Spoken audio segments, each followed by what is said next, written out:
The post-Andrew Luck era began last week with a Cardinal win, but Stanford faithful took a deep sigh. It won't be easy replacing the talent Stanford lost, but with USC on the horizon next week, it's time for the Cardinal to make some big strides on offense against a team that racked up 46 points last week in their season opener. The Duke Blue Devils take on the Stanford Cardinal next on the Pac-12 Networks.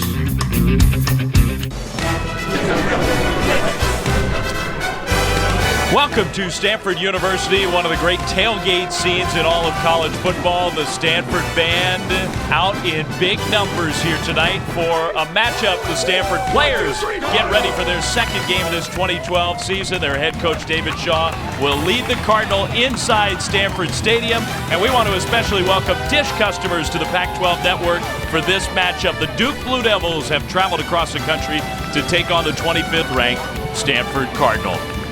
And here inside Stanford Stadium, Dave Fleming along with Coy Wire. We're happy to have you with us on a beautiful night for college football. And Coy, for Stanford, a team that struggled a bit in their season opening win against San Jose State. So much of the talk has been about replacing Andrew Luck, but really the leader of this Stanford offense, one of the top running backs in the Pac-12, Stephon Taylor. Stephon Taylor is a dynamic running back. He's strong, he's powerful, he's a workhorse. This guy will never go down with one man making the tackle. He has been working his butt off this offseason. You see him there, stiff arms. He doesn't go down easy, but the thing I like best about him, he runs with patience. Tough to see in a young back. Stephon Taylor does it all, especially with the intangibles. He's a hard worker, and his attention to detail, Dave, they call him Mr. Attention to Detail here at Stanford. A kid who really leads the way on offense. The Stanford defense, though, Coy, is going to be challenged here. They get Shane Skoll back at the linebacker spot, but they're facing a Duke Blue Devils team that put up 46 points in their opener. Their head coach, David Cutcliffe, known as a quarterback guru, and these Blue Devils, they like to throw the ball all around. They do. You're going to see quarterback Sean Renfree stay poised in that pocket. He has all the tools to be a prototypical NFL passer. I think we're going to see him play on Sundays, Dave. He's a dynamic player. He's got weapons, too. Last week's ACC Player of the Week, Connor Vernon, he's going to be all over the field today. He has the nation's longest streak for receptions in consecutive games. So we expect a good one. It's Duke and Stanford here from the farm. We've got kickoff, college football style, coming up next.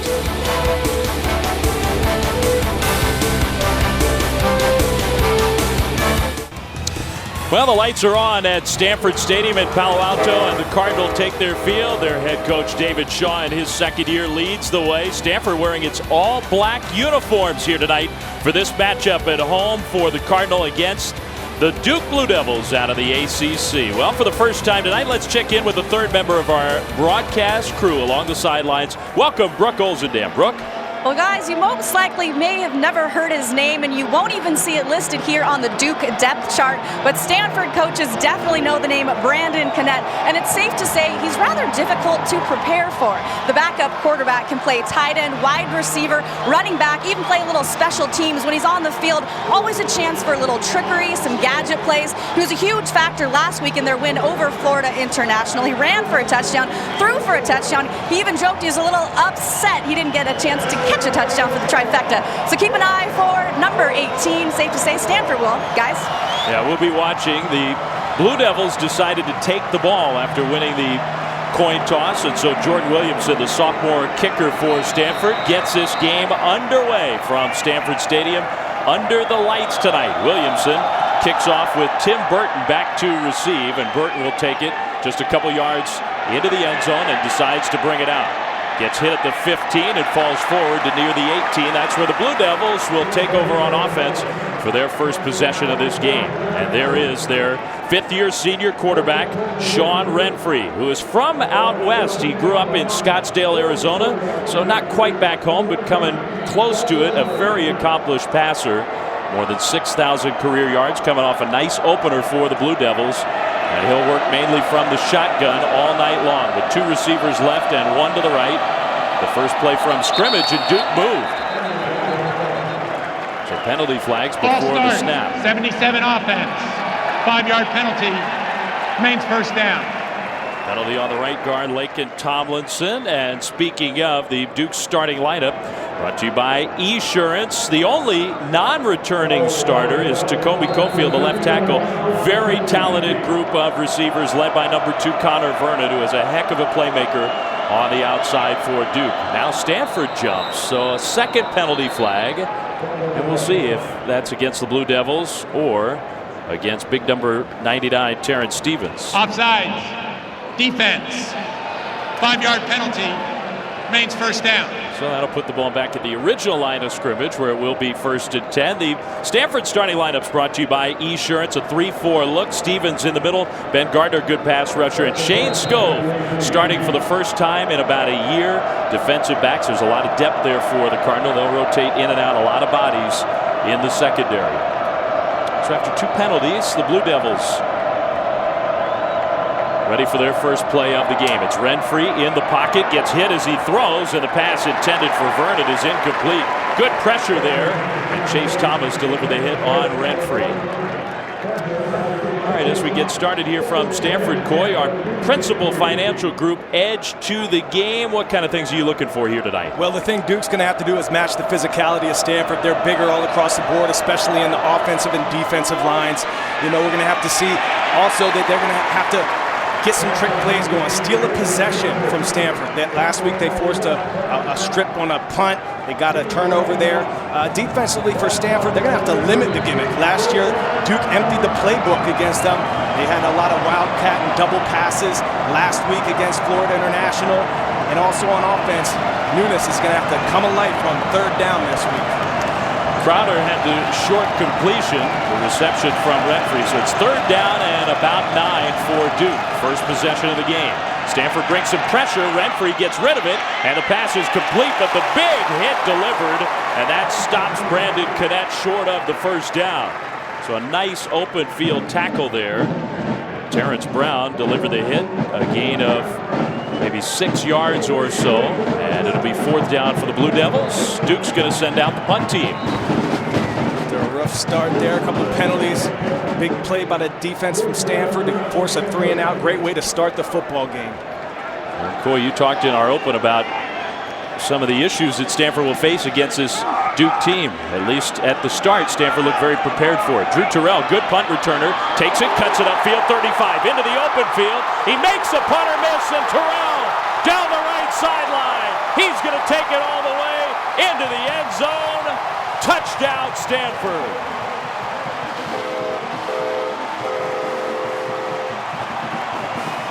"76 yards for Drew Terrell. And the special teams makes a play right away for the Cardinal.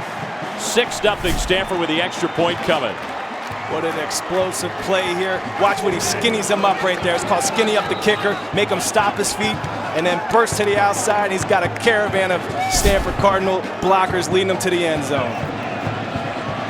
So Williamson with the extra point attempt. The kick is good, and Stanford with the special teams touchdown to get off to the quick start here at home. Drew Terrell, what a return, and a great start for the Cardinal on both sides. 7-0 Stanford.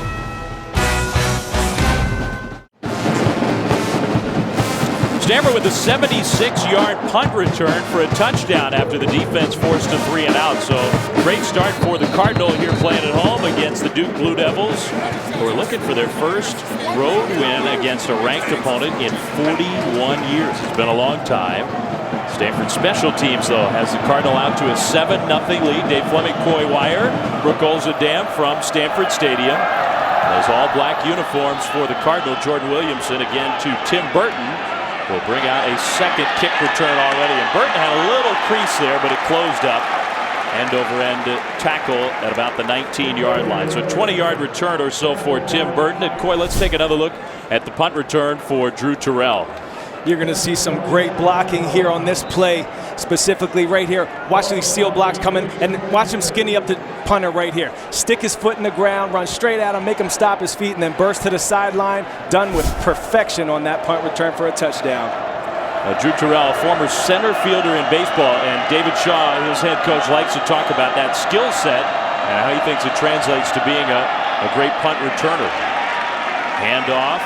Josh Sneed gets the carry. First running play for the Blue Devils, and a gain of a couple yards on first down. I think on that punt return, you talked about his baseball, that carryover. There's a little bit of spatial awareness that has to go on, being able to locate that ball, know where you're going to have to throw the ball next if you're playing baseball. He's able to see two things, the defenders coming at him and that ball, catching and securing it. Yeah, well said. Vernon, the man who comes in motion, and they'll swing it out to the left side, but a good tackle by Chase Thomas, who's very active here in the early going. Steed with the catch. He falls forward for a gain, but a short gain to set up third down. That's a big play by Chase Thomas there. He's actually does a no-no. He's not supposed to ever come underneath a blocker, but he does. He's quick enough, he's agile enough as a big man to be able to come underneath and still make the play on a running back in space. They spotted the Blue Devils back, so they lost a yard and a half on that play. It's 3rd and 9. Sean Renfrey, the senior quarterback, in the shotgun. Looking middle, he throws, coming across the middle, the catch, another tackle, and I think again just short of the first down. That was Desmond Scott, the converted running back, as a wide receiver, and it is 4th down for Duke. So we'll see if David Cutcliffe, well into his own territory, wants to take a risk, and no, he's going to send the punt team out there for a second straight possession. It was a good play call. He had a layers route on the inside. He had the Desmond Scott coming on the short drag. He had a guy behind him on a deeper dig. Renfrey made the smart throw, just unable to come up with the first down conversion. A booming punt from Will Monday, but another return opportunity for Terrell. Terrell straight ahead. Not going to go 76 this time, but he does get across the 25 out to about the 27. So a 9-yard return, and Stanford's offense will have its first series of the game. And the quarterback, he's been around the program for a while, Coy, but he had his first start of his career last week. 6'4", 225 senior Josh Nunez. You know, Josh is, I want to see him come off the training wheels a bit this week with the play calling. I want to see them get him involved with this offense. They had 41 runs last week, only 26 passes. I'd like to see those passes increase in number this week. Nunez under center. And the give to Stephon Taylor, the tailback, who was hit right at the line of scrimmage. Might have gotten a yard on the first down carry. The Esurance starting lineups for the Stanford offense. David Yankee starting at left tackle. Cameron Fleming, an excellent big right tackle. The bookends very talented for the Cardinal along the front. Stephon Taylor, the senior leader, a record-setting running back at Ty Montgomery. Ultra fast and strong on the outside, the sophomore for Stanford. Cardinal will use a lot of tight ends as well. Levine Toilolo, just one of their many tight end weapons. Well, there's Stephon Taylor, the senior from Mansfield, Texas. Nunez back to pass. He throws over the top. Montgomery reaches out and makes a great catch.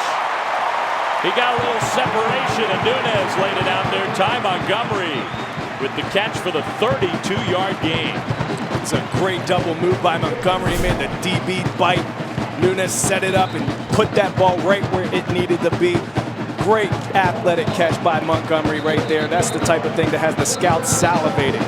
Catches like that. Huge play for the Montgomery on the edge. And he really is the playmaker for Stanford on the outside. So Nunez with the big play in the pass game. Montgomery had a chance for perhaps a long touchdown reception in last week's opener against San Jose State and had the ball go right through his hands. So you know Ty Montgomery was anxious to get involved early here tonight. He'll come out wide right. There's Ty Montgomery. Toilolo and Terrell to the left, and a little pistol-style formation for Stanford with pressure coming. The dump pass to Taylor, who gets around to the corner. Now uses his blockers into the open field. Taylor still going to the 25-yard line. First down, Stanford, a gain of 15. The Blue Devils defense back on its heels a little bit. We'll set the Duke starting lineup on the defensive side of the ball, brought to you by Esurance.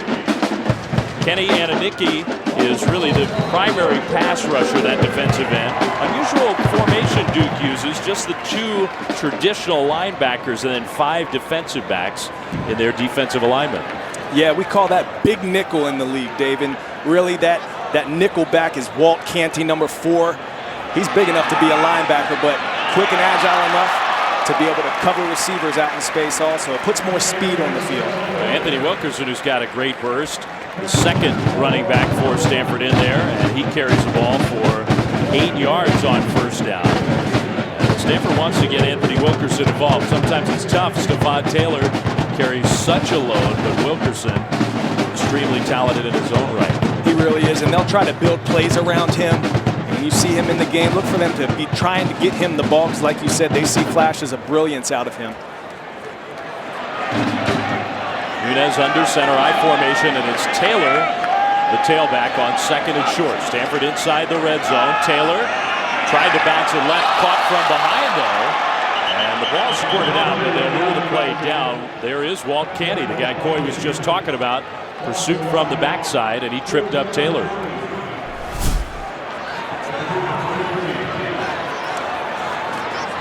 Knee was definitely down. You see the elbow. He was even on the ground before that ball popped out. But they brought in their jumbo package, and I guarantee you that's something that Duke worked on all week long. They'll bring in 2 tight ends, an extra O lineman, and really try to establish dominance here with the offensive side of the football. They want to say, you know what, we're going to run the ball, try to stop us. 3rd and 3 here, and Stanford does have that extra big personnel group in. The fullback Lee Ward shuffles, and Nunez is back to pass. He throws, and the ball is tipped up and knocked down incomplete, trying to hit Zach Ertz, the tight end, coming across the middle. But an incomplete pass. It'll be 4th down, and Stanford's going to send the place kicker Jordan Williamson out to try a field goal. Duke was all over this keep. The running backs were tight in the background. That's a clear giveaway that it's going to be a pass. The tailback was right up on his fullback. There was no defensive back on the Duke Blue Devils squad that was fooled by that play-action pass. Well, Jordan Williamson had a good opener for Stanford. Hit a couple field goals, including a career long. This one 35 yards from the left hash. Williamson's kick is on the way, and that one is just perfect. So Jordan Williamson with a great start to his 2012 season. Stanford gets points, and early on, leading Duke 10-0.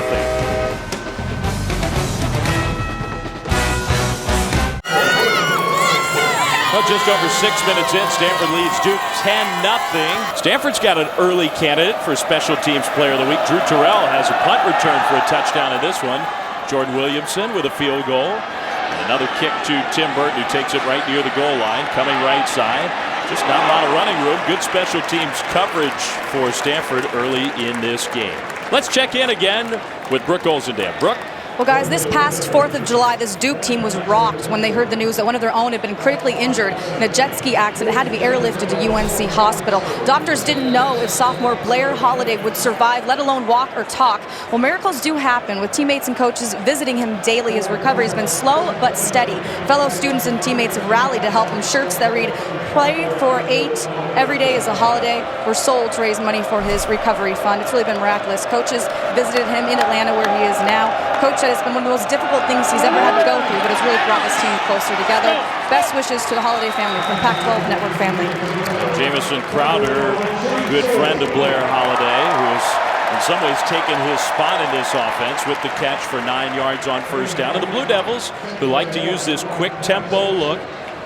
There's Crowder out on the right side of the formation. 3 receivers and a running back, Jawan Thompson, with Renfrey in the backfield. On the right flat, a move upfield to get the first down for Desmond Scott. Not a big gain, but a first down. The first of the game for Duke, 4 yards on the play. They're setting something up here, Dave. Last week on film, they like to throw a lot of these quick screens out to the flat, but then next thing you know, they're throwing a double pass, hitting a guy that's pretending to block and darting down the field for a big play. Stanford's playing safe right now. 1st and 10. Shane Scove getting the start, showing some pressure. Another one of those swing passes and nowhere to go. James Waters had that one well defended. I said it was Waters. Instead, that was Jordan Richards, the safety. So no gain on the completion to Desmond Scott. Jordan Richards was all over the field last week. He had 7 tackles. He had 1 sack. Getting a lot of good production out of the 5'11", 208-pound sophomore from Folsom, California. 2 men in the backfield with Renfrey. Thompson goes in motion. They'll hit Thompson on the right side. Chase Thomas, though, and company, along with Shane Scove, are right there. Maybe a yard on the play. Maybe not. Chase Thomas, extremely active here in the first quarter for Stanford. I think he is going to be all over the field home tonight. He looked good in last week's game. He's a hungry player, though. He's never content. Sean Renfrey on a big third down right here. We have two backs in the backfield. Let's look for these deep dig routes from the slot receiver to the bottom. Their big play guy is Vernon, wide left. Connor Vernon, the senior from Miami. Renfrey fakes a handoff. Here comes pressure from the edge. And Renfrey will dump it off. A penalty flag is thrown.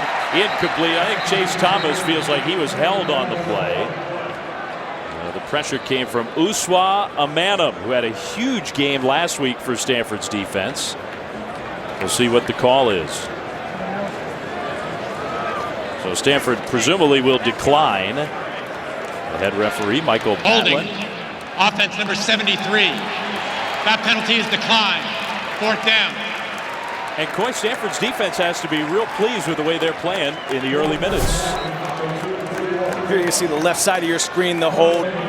When you have a guy like Chase Thomas and your coach tells you all week, if there's one guy you don't let sack the quarterback, it's that man. That's the type of thing that happens. You're going to get a hold. He doesn't want to be the guy. Yeah, if there was something extra they could have called, they would have on that one. That was a hold plus. Another punt from Monday toward the sideline this time. Terrell will take it right around the 23-yard line and go out of bounds. 10-0 Stanford, 25th ranked team in the country playing at home, leading Duke in the first quarter, and Stanford with the ball. The quick snap to Stephon Taylor, straight ahead running for the senior, who's got nearly 3,000 career yards on the ground in his Stanford career. 3-yard gain on first down for Taylor.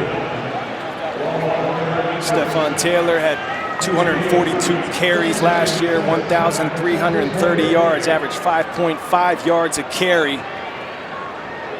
That was the second all-time single-season rush yards, behind none other than Toby Gerhart here at the farm. Taylor's got a chance to set a lot of career records if he has the kind of year that Stanford thinks he will. From that pistol formation, a fake handoff. Nunez rolls out and hits Kelsey Young coming across the formation. Young gets ahead across the 30 to the 31-yard line. August Campbell pushed him out of bounds. So a gain of 3 yards there to set up third down. And this is the spot you were talking about, Coy. Third down was not a good down for Stanford last week. It really wasn't, Dave. They had their struggles. I think they were 2 of 13 last week, but they only threw the ball on 6 of those. They ran the ball 7 times on third down. This is a situation, it looks like they're going to go to it here, where I want to see if we can get Nunez off the chain a little bit, let him throw the rock and convert these third downs. Ertz will come in motion and sort of shuffle into the backfield along with Nunez. Play clock down to 1. They get the play off. Nunez going over the top toward Toilolo. Double coverage, and Toilolo still nearly snatched it away, but knocked down by Brandon Braxton, the safety number 5. Incomplete 4th down. Stanford will punt. They saw a mismatch obviously out there. You put Toilolo 6'8" against a 6-foot DB. You like your chances of being able to throw that ball up. Good placement by Nunez, just a good defensive play, and the safety over there, Brandon Braxton, came over to put some help on there too. It's Lee Butler who's deep to receive the punt for Duke, and some pressure. Daniel Zaklinski gets off a very high punt though, even with the pressure. And the fair catch for Butler at the 25. That's where the Duke offense will have the ball for their 3rd possession of the game. And let's check in again with Brooke Olzendale. Guys, you know, playbooks can be rather heavy, 500-plus pages. It's pretty exciting. Duke and Stanford are really blazing a trail in the collegiate football world. Going with iPads, i.e. digital playbooks. They're pretty cool. You can see right here, you go to Duke Game Notes right there. Go back. This is new for me, by the way. This is tough. Stanford depth chart, really easy to use, and it's kind of cool security-wise. If they leave them on a bus or a plane, they can be digitally swiped immediately. And don't think the iPads are for anything but team info. All entertainment options like games, web browsers have been disabled. They can't listen to playlists, but these are strictly for business, guys. All right, Brooke, very cool. Here we are, right in the heart of Silicon Valley, the tech capital of the world, essentially, and Stanford and Duke, 2 academic-oriented universities, leading the way. 5-yard gain on first down to the star wide receiver Connor Vernon. So Duke has the ball at their own 30, 2nd and 5. Renfrey with the fake pass and then the handoff, and Stanford read that beautifully. Thompson did not get anything. Ben Gardner with the tackle. Stanford D's playing good ball right now. You're going to see a big hole open up in here, but good pressure off the right side. The running back never had a chance to even get to that hole. Looked like an unblocked man off the edge. Stanford defense playing stout right now. Another big third down conversion coming up. Duke 0 for 3 on third down so far. Renfree in the shotgun. 3rd and 5. Looking left, and he hits Vernon, who spins toward the sideline. The tackle out of bounds. Where did the foot go out of bounds? I think short. Barry Browning had the coverage there, and Browning managed to wrestle Vernon out of bounds, and I don't think Duke got the first down. It looked like his foot stepped out just a tad shy. Connor Vernon's a great athlete, has an uncanny ability, body control, strong, deceptive speed. They tried to get it to their go-to guy, who's the ACC Player of the Week last week, had 10 receptions in their game against Florida National. Just stepped out of bounds a tad short. So all those accolades, that turns into a nice play for Barry Browning to keep Vernon. I think 9 times out of 10, he's going to get the first down on a play like that. Exceptional play on the defensive side of the ball. Again, Dave, really impressed with how this defense has come out. They look solid in practice. They were playing with energy, enthusiasm. Coach David Shaw was really happy with the way they've come out that performance last week. I think a designed squib punt there. Drew Terrell already with the punt return for the touchdown. So Duke gives the ball back. You can go to pac-12.com or download the Pac-12 Now iPad app and watch other Pac-12 action online. If you don't see your TV provider on the login screen, look for new providers in the coming weeks. Handoff Taylor, right side, and not a lot of room. The Duke Blue Devils crowding the line of scrimmage. So Taylor with the carry, gain of 3, maybe 4 yards on first down. It was a nice power play. They came out with a 2 tight end set, 2 running back set. They really like their chances of the big boys up front, who outweigh the defensive linemen on average for Duke by about 20 pounds. They're really going to try to establish a run game, try to wear them down. War of attrition in the trenches, what Stanford is playing for right now. 2nd down and 6 for Nunez and the Cardinal, who will back up from under center and put his fullback and tailback alongside. Nunez again trying over the top. Toilolo incomplete, and the pass was a little high. Cockrell with the coverage. They're going back to their big man again. They're splitting him out wide, trying to get him on a mismatch on a smaller defensive back. Great coverage that time by Ross Cockrell. Really didn't have a chance on that one. Cockrell's a 2011 academic All-ACC. He's the active leader in interceptions and pass breakups for the Duke Blue Devils. He's a solid player out there in the corner. Great eyes that time. Great play on the ball. Stanford 1 for 3 so far on third down. They have a 3rd and 6 here from their own territory. Ball at the 27. Nunez, play clock again winding down. And they just get the snap off. Nunez looking, he throws, and he's got his man. Caught for a first down.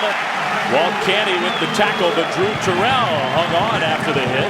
First down, Stanford, gain of 12. This is the type of thing I wanted to see from Nunez. He had his first route, was an option route by Montgomery. He went to his second read. Great route to come back to the ball, get the first down for Terrell. He's having a solid game so far. Punt return for a touchdown, big reception, moving the chains for the Stanford Cardinal. Nunez looked really good on that play. Great decision making, as I said, and he put the ball right where it needed to be on his second read. Stanford is looking for somebody to emerge at that second wide receiver spot alongside Montgomery. So far early in the year, looks like it's going to be Drew Terrell.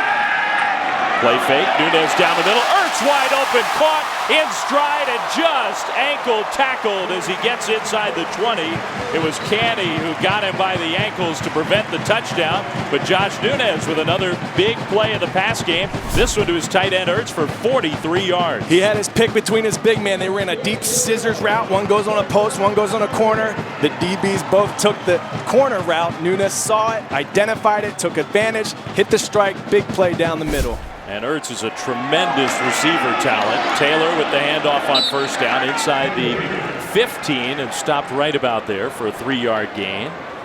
So Stanford in the red zone again. They kicked a field goal the first time they were down here. Brandon Braxton is on the field and hurting. The safety, former wide receiver, who's converted to the safety spot, and Duke was pleased with the way he played his first game on defense last week. But Braxton is in some pain. Let's see what happened to him here. See if we can identify where you're going to see him coming in. And it's tough to see from this angle. It looks maybe like his arm just got bent back a bit. But he's up, he's walking. Let's hope we see this young man back in the game. He's doing really well. He's learning. He's becoming more decisive at that defensive position.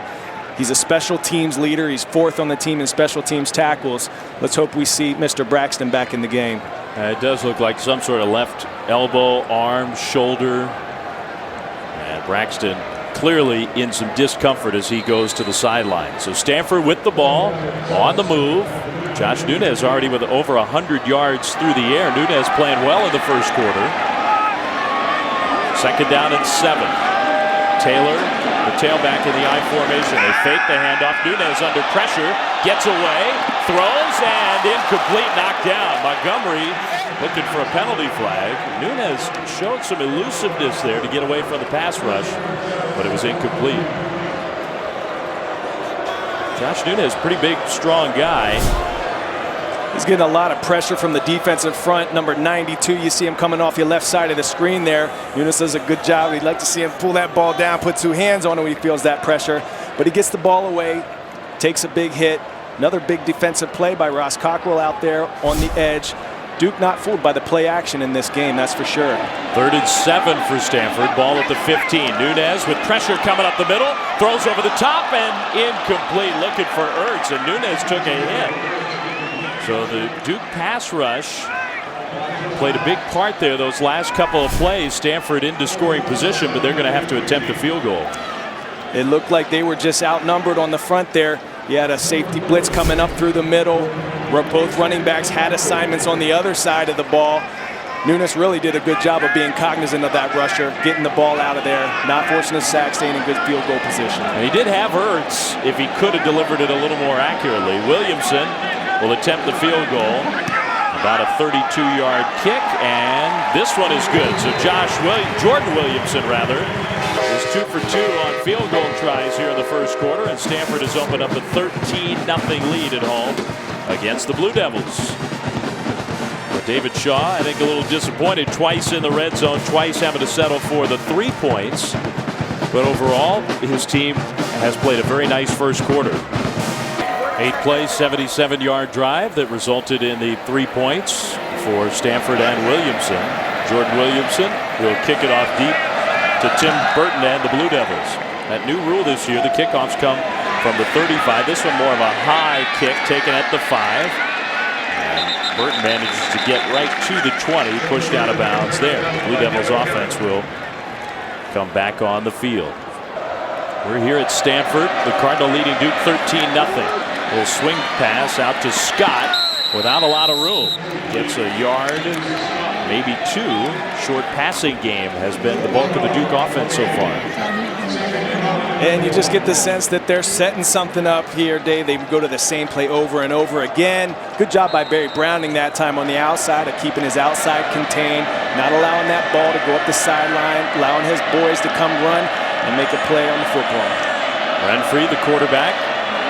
Little shoulder fake to the right side. He'll swing it out. In the flat, Alex Debniak and James Vaughters combine on a tackle. Again, it's Desmond Scott. And he got maybe 4 yards there, but it'll be another 3rd down for Duke. Final minute of the first quarter here at Stanford Stadium.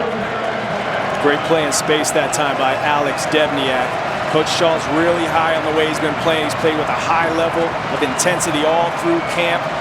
He's going to play plentifully for this Stanford defense. Debniak shows some pressure there on the right edge. We'll see if Stanford brings it. Renfrey. And Stanford does bring some pressure. It's Trent Murphy who gets to the quarterback, and then Renfrey is swarmed by Gardner and Debniak.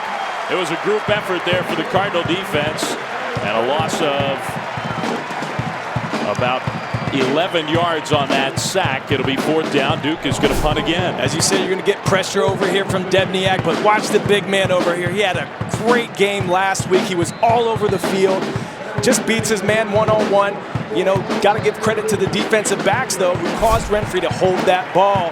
I'm really high on Trent Murphy, the 6'6", 261-pound junior from Phoenix, Arizona. He's a Butkus Award watch list type of player. He was all over the field last week. I look for him to have another big game tonight. So Murphy and the Cardinal force the punt. First quarter comes to an end.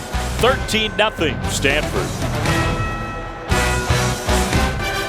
University Avenue in downtown Palo Alto, just a mile or so from where we sit inside Stanford Stadium. Cardinal with a 13-0 lead over Duke. Start of the second quarter. And Duke will be punting here as the second quarter gets started. Another low line drive punt. Drew Terrell has spooked the Blue Devils special teams. Terrell, though, went back and received that. Took a big hit.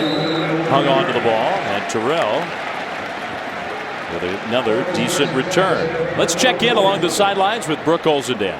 Hey guys, I am with Stanford Athletic Director Bernard Muir. I have a question for you, Bernard. What does the Pac-12 Network mean to your school? Well, it's just a tremendous opportunity to expose the country to our student athletes competing at the highest level, and it's just we're thrilled. I mean, every day we're getting new news. Last night we got great news that the Dish Network was going to be filming many of our competitions, and so with that exposure, we get to tell our story, which is just tremendous for the conference and obviously for our institution as well.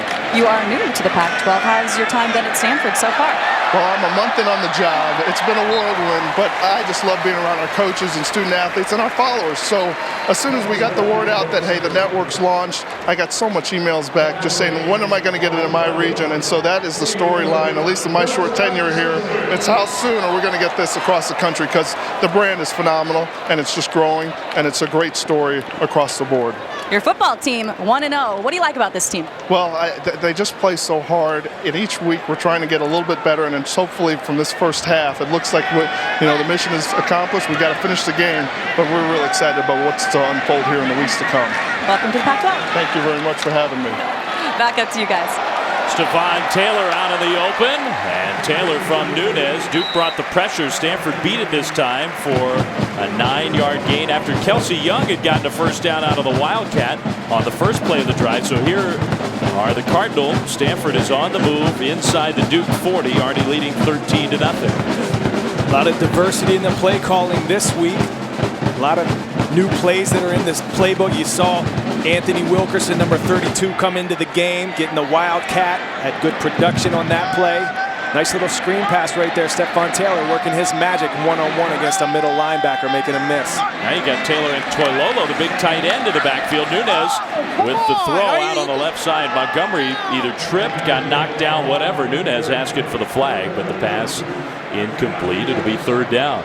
Bernard Muir, the new athletic director. Nice to check in with him. He came from the University of Delaware. Bob Bowlesby, the athletic director at Stanford, moved on to become the commissioner of the Big 12 Conference. And so new leadership inside the athletic department. And everybody, I think, has been extremely welcoming to Stanford's new AD. Nunez under center. Third down and short. And the slant pass over the middle, caught for a first down. Well delivered. Stanford moves the chains. That's another reception for the tight end, Zach Ertz. Another guy I was extremely impressed by his performance last week. You know, everyone talks about Toilolo, and they talk about Ertz just as much. He had 27 receptions last year for 346 yards and 4 touchdowns. I talked to the strength and conditioning coach here, Shannon Turley. He has such high praise for these two tight ends. They're like iron sharpening iron. These guys are dynamic to watch and practice all week, and also coming to life here big time for the offense tonight. Nunez with time, throws and incomplete. Montgomery came all the way across, and he was pretty well covered. So second down and 10 after the incompletion. I like that they're getting these tight ends involved. It's the safest, shortest throw for a quarterback because they're usually right there near him. But they're getting them vertical tonight is what I like to see. These are big guys who can run. 250, 260 pounds, tall guys, big targets, but they can really run. Here comes Toilolo in motion now. And Toilolo 6'8" and a great blocker as well. Taylor picking his way through, but not much room. Taylor got inside the 30 down to about the 28, and then Canny and Gamble knocked him backwards. That was not Taylor. That was Ricky Seal, the sophomore from the San Diego area, who Stanford coaches. He's just getting back healthy, but they think he could be a nice playmaker for this Cardinal offense. Seal got the carry for 3 yards. It's third down inside the Blue Devils 30. Stanford on the move again. 2 for 5 on 3rd down so far in this one. Nunez will shift the formation and send Ertz to the right side. Play clock down to 2. Nunez in the pocket, throws left. Toilolo fights for position, and the penalty flag is thrown. So Toilolo one-on-one coverage there. Nunez saw it, and the flag presumably is going to be against Tony Foster of the Blue Devils. We'll wait and see what the call is. Pass interference. Defense number 31. 15-yard penalty. First down. Tony Foster had his hands full. You can see they're really trying to attack with their big men out on the outside. There's a lot of hand fighting going on there. He wasn't going to beat him deep. Tony Foster's the fastest player on Duke's defense. He runs a 4.39 40-yard dash. He was on top of him. He used to turn around and make a play on the ball. He's in good position. He just kind of got flustered out there and anxious and got his hands in there. So with the penalty, Stanford converts. Now Taylor up the middle, touchdown. What a burst from Stephon Taylor. And Stanford punches it into the end zone. Taylor 13 yards.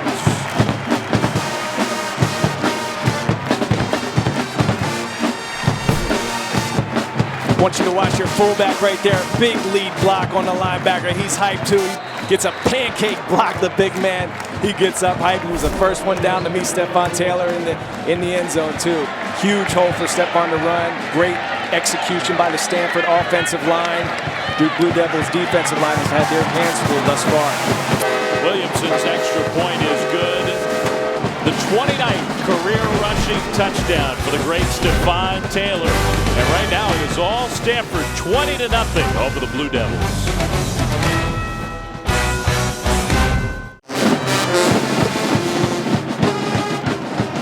Stephon Taylor and Stanford with a 20-0 lead against the Duke Blue Devils here at home. Early second quarter, Taylor with the touchdown carry. You're going to see David Yankee here at guard. You're going to see a block back by the Schwartzstein, the center. And then, of course, the big fullback lead coming up through. Really had essentially 2 lead blockers to escort him through that huge hole that opened up. Big play for Stanford, finally getting a touchdown here in the red zone. They're happy about that because they had been settling for field goals prior. And number 70, Andres Pita, Coy points out something really interesting. Pete was in on that series as the left tackle that allowed Yankee to move to the position where Stanford thinks he could be the best in the country, his left guard position. And Pete, who is a superb talent, the left tackle, true freshman, playing on that sequence and helped Stanford punch it into the end zone. So we'll see if Pete heads back out there again when Stanford next gets the ball. A touchback. And the new rules, in case you're not familiar, the kickoffs coming from the 35, but touchbacks on kickoffs go out to the 25. There's Andres Pete. He's a big guy, 6'7", 308 pound, like you said, true freshman from Chandler, Arizona. His dad, Todd, played for the Rams, played for the Cardinals and the Raiders in the 80s and 90s. Good bloodlines, good pedigree there. Stanford's giving him some love here in the first half of this football game tonight. Kid who's 6'7", 300, was the best basketball player in the state of Arizona as well. Tremendous natural athlete. Renfree throwing, and a ball that is knocked down. Stanford pounces on it, and at least as of this moment, they're saying catch and fumble. So no signal of the incompletion. They're calling that a catch and a fumble, and Stanford has the ball. I believe you're going to see A.J. Tarpley, number 17, get his big paw on that football. I was so impressed watching him last week, filling in for Shane Scove a bit, watching him in practice all week. We'll see him here. He's dropping back into coverage. The rolling on the field was a completed catch, a fumble recovered by the defense. The prior play is under further review. So they are reviewing it, Coy, and it was Tarpley who got his hand in there, and then Scove, the guy he filled in for, who pounced on the fumble. Tough to tell from that replay. Isaac Blackney, the guy who had the catch, and then the strip. And we'll see if we can't get another look. See if he established possession and then took a stride. I think they may let that call stand. You're going to have to have enough for them to turn it over, as we know. I think they're trying to see if he gets 2 feet down and if he did have possession. But Shane Scove happy about a nice fumble recoveries, and thank you very much to Mr. A.J. Tarpley for knocking that one loose. Great way to welcome his buddy number 11 back to the Stanford Cardinal defensive side of the ball. He's ready tonight, looking like the ultimate warrior on there. Face painted up. He said he was jumping out of his skin trying to get back into this football game. Scove and Tarpley celebrating that turnover, but we'll see for how long. We'll see if the Stanford defense may have to come back on the field.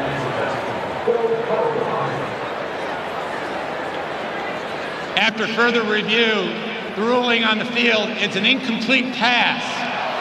Ball be placed at the 25-yard line, second down. So Duke gets a break instead of the turnover, and Stanford inside the Blue Devils 30. It is 2nd and 10 for the Duke offense, and David Cutcliffe and his offense just trying to get it going. Blakeney, who had the ball stripped away, ruled to never have control. So the incomplete pass, not the turnover. Renfree from the shotgun on 2nd down. Fake handoff and another swing pass left side upfield for some better yardage. Desmond Scott again. He's been the outlet guy, the former running back, now wide receiver. Thomas with the tackle. 8-yard gain or so. It'll be 3rd down and a long yard for Duke.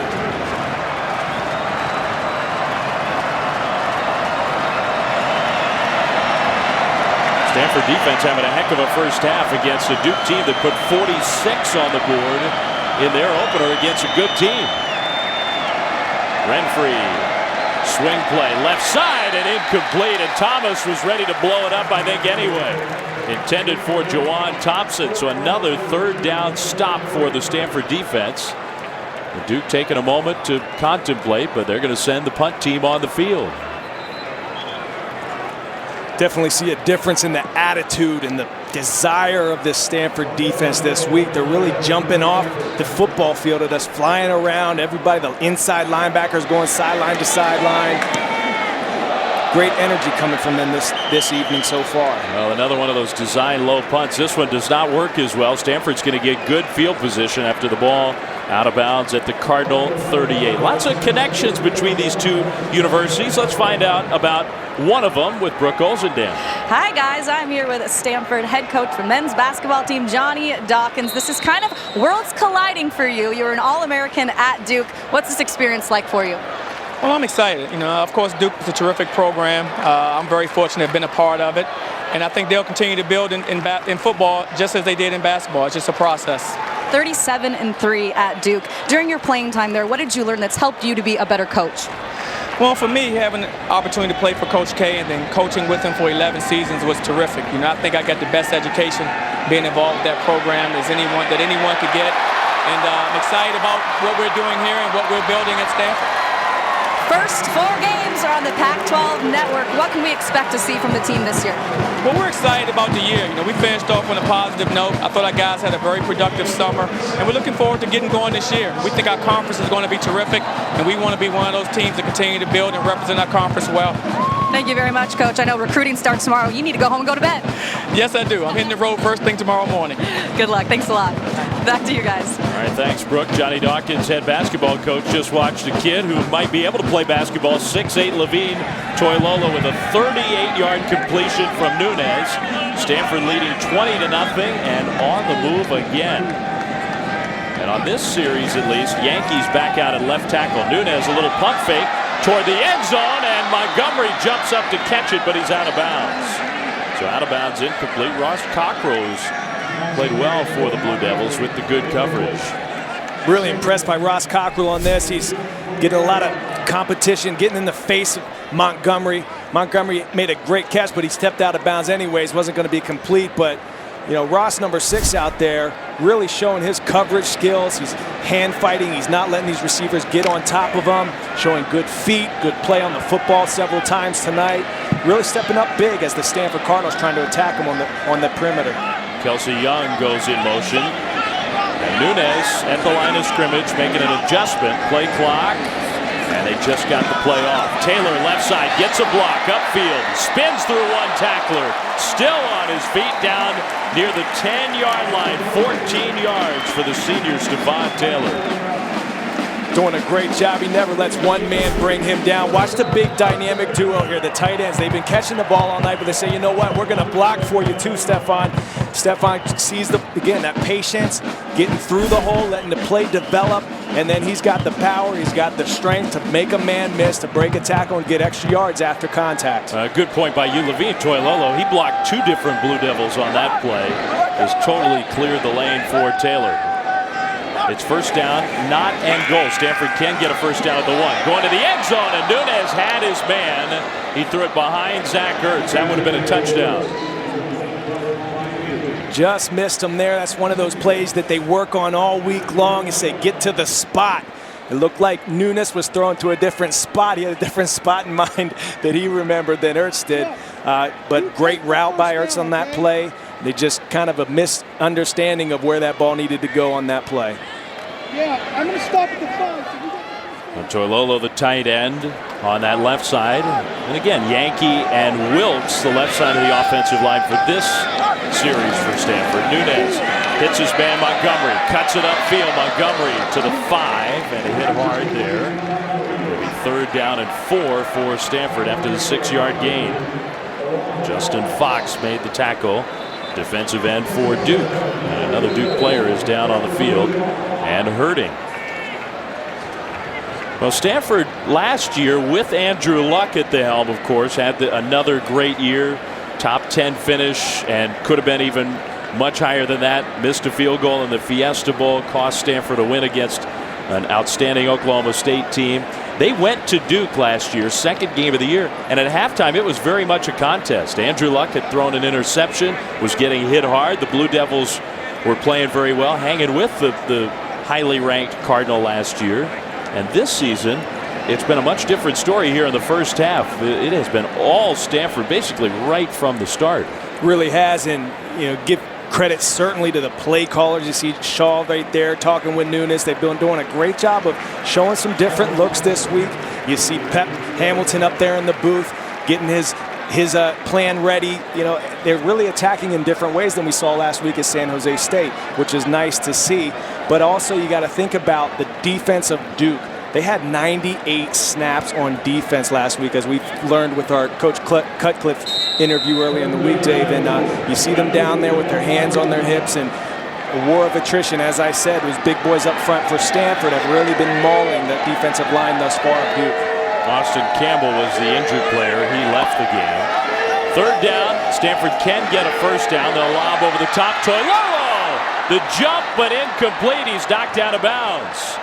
So Toilolo hung on, but the push out of bounds by Tony Foster, and that forces the incompletion. 4th down and 4. We'll see what Stanford wants to do.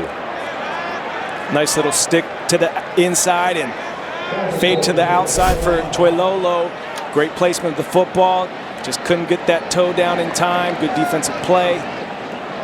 Really trying to exploit those smaller defensive cornerbacks using their big, tall tight ends, especially in the one-on-one situations out on the perimeter with Toilolo several times, about 4 or 5 times thus far in the game.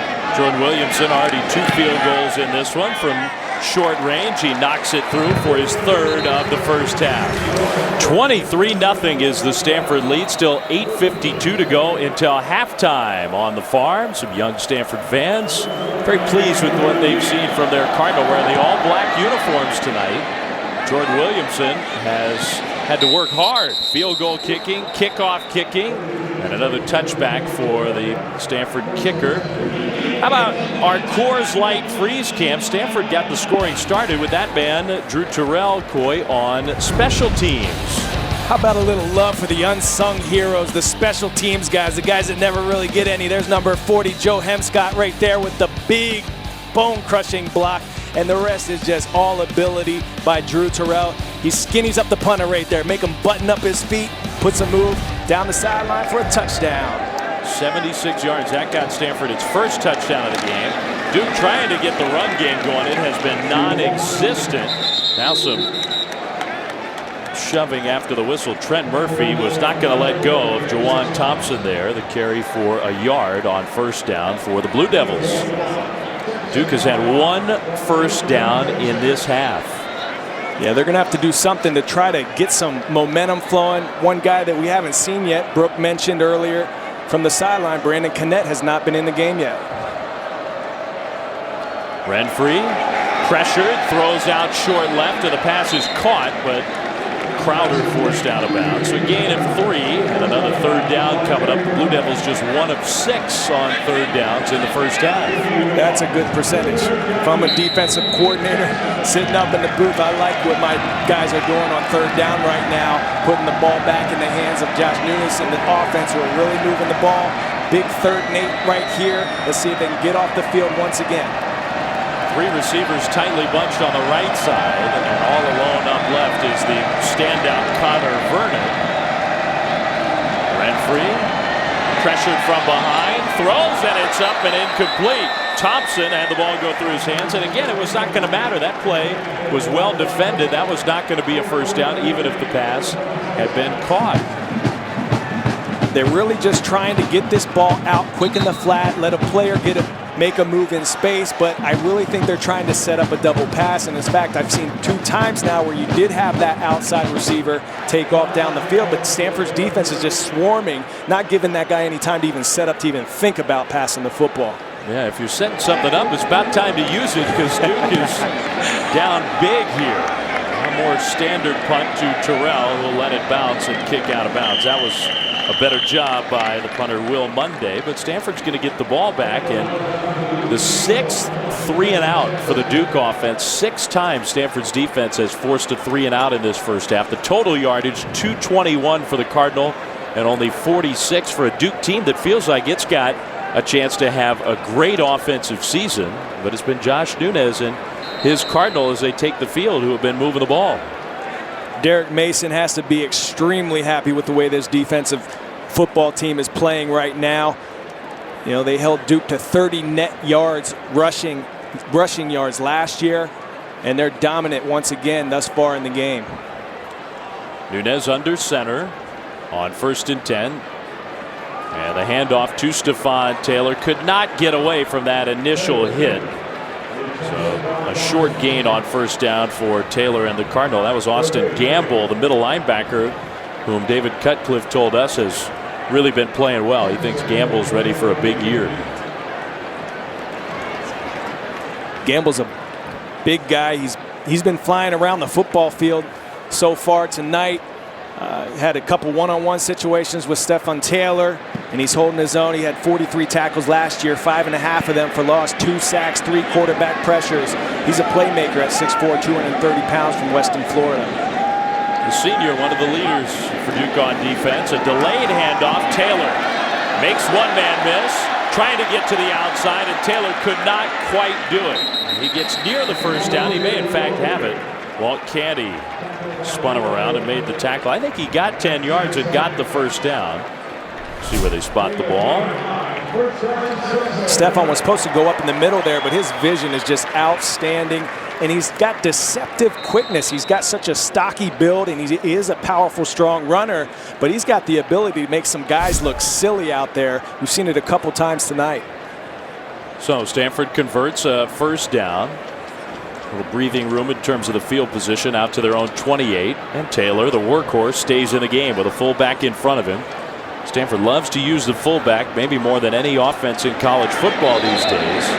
Now penalty flag, though. The play clock expired. And I don't know how it is. Offense number 6. 5-yard penalty. Remains 1st down. Well, that was a little bit of a problem in week 1 for the Cardinal, not getting the play called quickly enough. That was a situation there where they actually checked an audible. I don't know if that was designed, if they were setting up their offensive front to see what kind of defense Duke was going to play, but they actually shifted, made an audible, went to a different formation, and they just didn't have the time to do it. Clock's running down again here, 10 seconds already. So part of the learning curve for Josh Nunes, 2nd penalty against the Cardinal. Nunes back to pass. Throws, and into coverage it is. Intercepted. What an acrobatic play by Ross Cockrell with the interception to give Duke some field position and maybe a jolt in this game.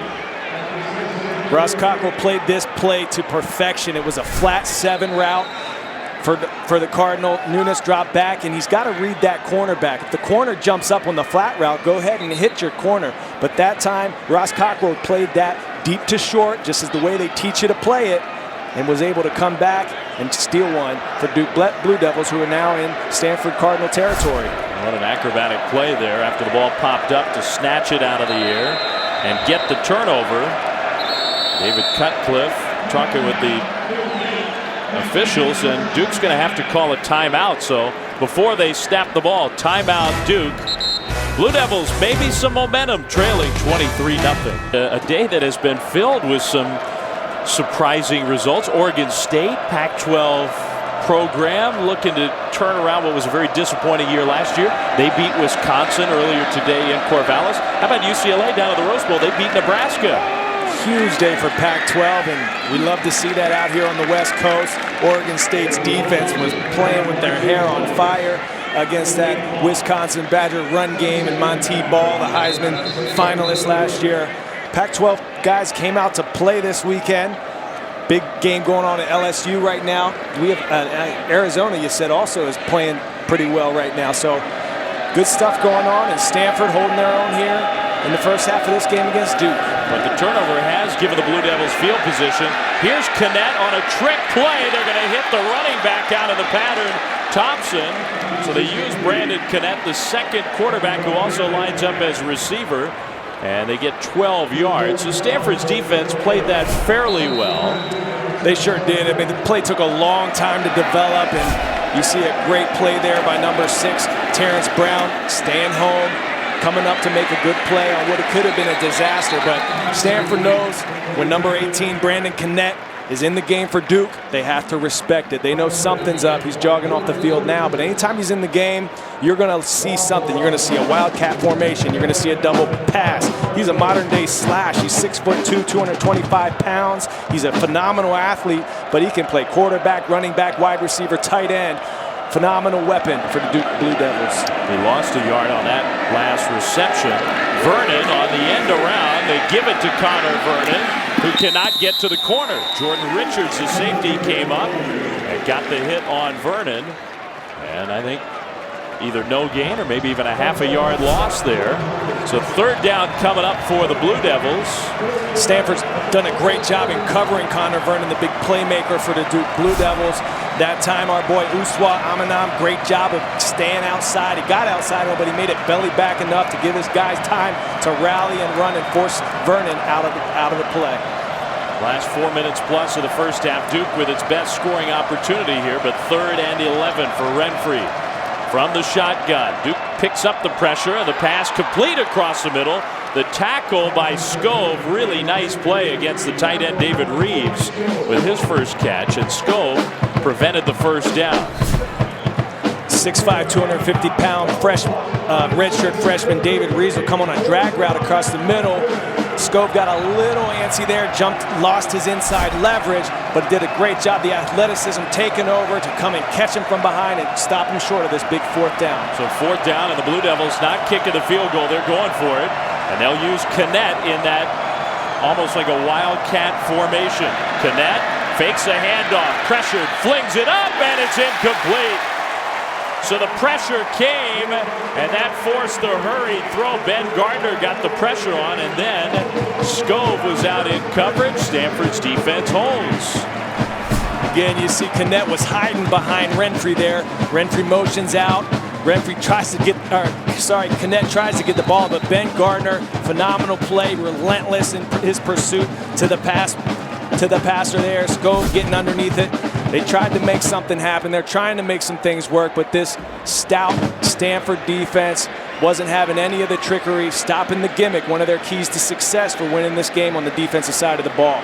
So the Cardinals turn it over, but the defense holds. So it's still 23-0. Nunez handoff, and Stephon Taylor had a hole, hit it quickly. He got out to about the 19, so he gets 5 yards on first down. Walt Canty, another tackle. It's been Canty and Cockrell, Coy, the 2 defensive backs who seem to be everywhere for the Blue Devils. Yeah, I'm really impressed with the way these guys are playing football tonight, especially Ross Cockrell. I mean, they've been challenging time and time again. Chris Canty, again, he's that nickelback, that big DB that they bring in. He can play kind of like a linebacker, but quick enough, fast enough to be able to execute in coverage too. It's called a big nickel up in the NFL, and that's what Duke tries to lay their hat on, try to get an extra playmaker on the field in Canty. Taylor for 6 yards, so Stephon Taylor gets Stanford a first down. Under 3 minutes to go here, so Stanford can take its time. They have plenty of time, all 3 timeouts, but a little breathing room after that first down. Now we'll see if David Shaw gets a bit more aggressive with the play call. High formation, 2 receivers to the left side, Terrell and Montgomery, and a play fake. Nunez looking middle, and it's behind Montgomery, incomplete. Lee Butler with the coverage. Nunez will hand it off. Taylor left side running, and just not a lot of room there. Taylor met by Cockrell, who makes another play for the Blue Devils. Taylor did get 4 yards on the second down carry. They brought in their jumbo package, the 2 tight ends. They brought in the extra O lineman, run a power play off the left side. Had some success last week versus the San Jose State Spartans. Coming back to it again tonight, saying, look, we're going to line up, we're going to run the football. Let's go toe-to-toe. We're going to tell you what we're going to do, try to stop us. Stanford 3 of 7 on third downs in this game, so they've done a little better job tonight than in their opener. Nunez has Ertz, the tight end of the backfield. Duke bringing pressure, and Nunez spins away from one hit and then is dropped. So the pressure got to Josh Nunez, a sack for the Blue Devils. Walt Canny was in to apply some of the pressure. Stanford's going to have to punt the ball away. You're going to see Canny come from the top of your screen unblocked. You can't let that happen, obviously, for the Stanford Cardinal. But the guy is a dynamic pass rusher. He's good in coverage. He had 11 tackles last week all over the field. He's the leader of the defense. He's got 18 starts. He's the active leader in tackles and forced fumbles for the Duke Blue Devils, who came here tonight, and they're showing some pizzazz on the defensive side of the football right now, forcing Stanford to punt. So the first sack of the game for the Blue Devils, although they have gotten some pressure on the Cardinal quarterback. And that will force the punt. 1:27 to go first half. Duke used a timeout. The 23-0 Cardinal. Stanford's going to get the ball to start the second half. Butler back deep to receive the punt for Duke. The Blue Devils got some pressure on Daniel Zaklinski the first time he punted it away in this game.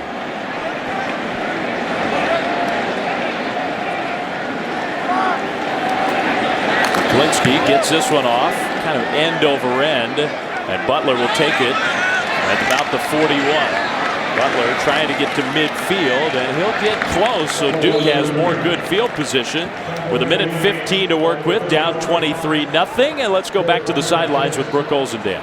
Guys, Stanford Women's Athletics was honored with the Capital One Cup at tonight's game, which is awarded to the best men's and women's Division I athletic programs in the country. This is the second consecutive season the Cardinal women have won it with a record of 152.5 points. UCLA was second with 110. Of the 20 women's sports represented, the Cardinal finished in the top 10 9 times, including national titles in both soccer and water polo. Honor even more special, guys, as they earned it on the 40th anniversary of Title IX. Capital One congratulates the Stanford women for winning their second consecutive Capital One Cup.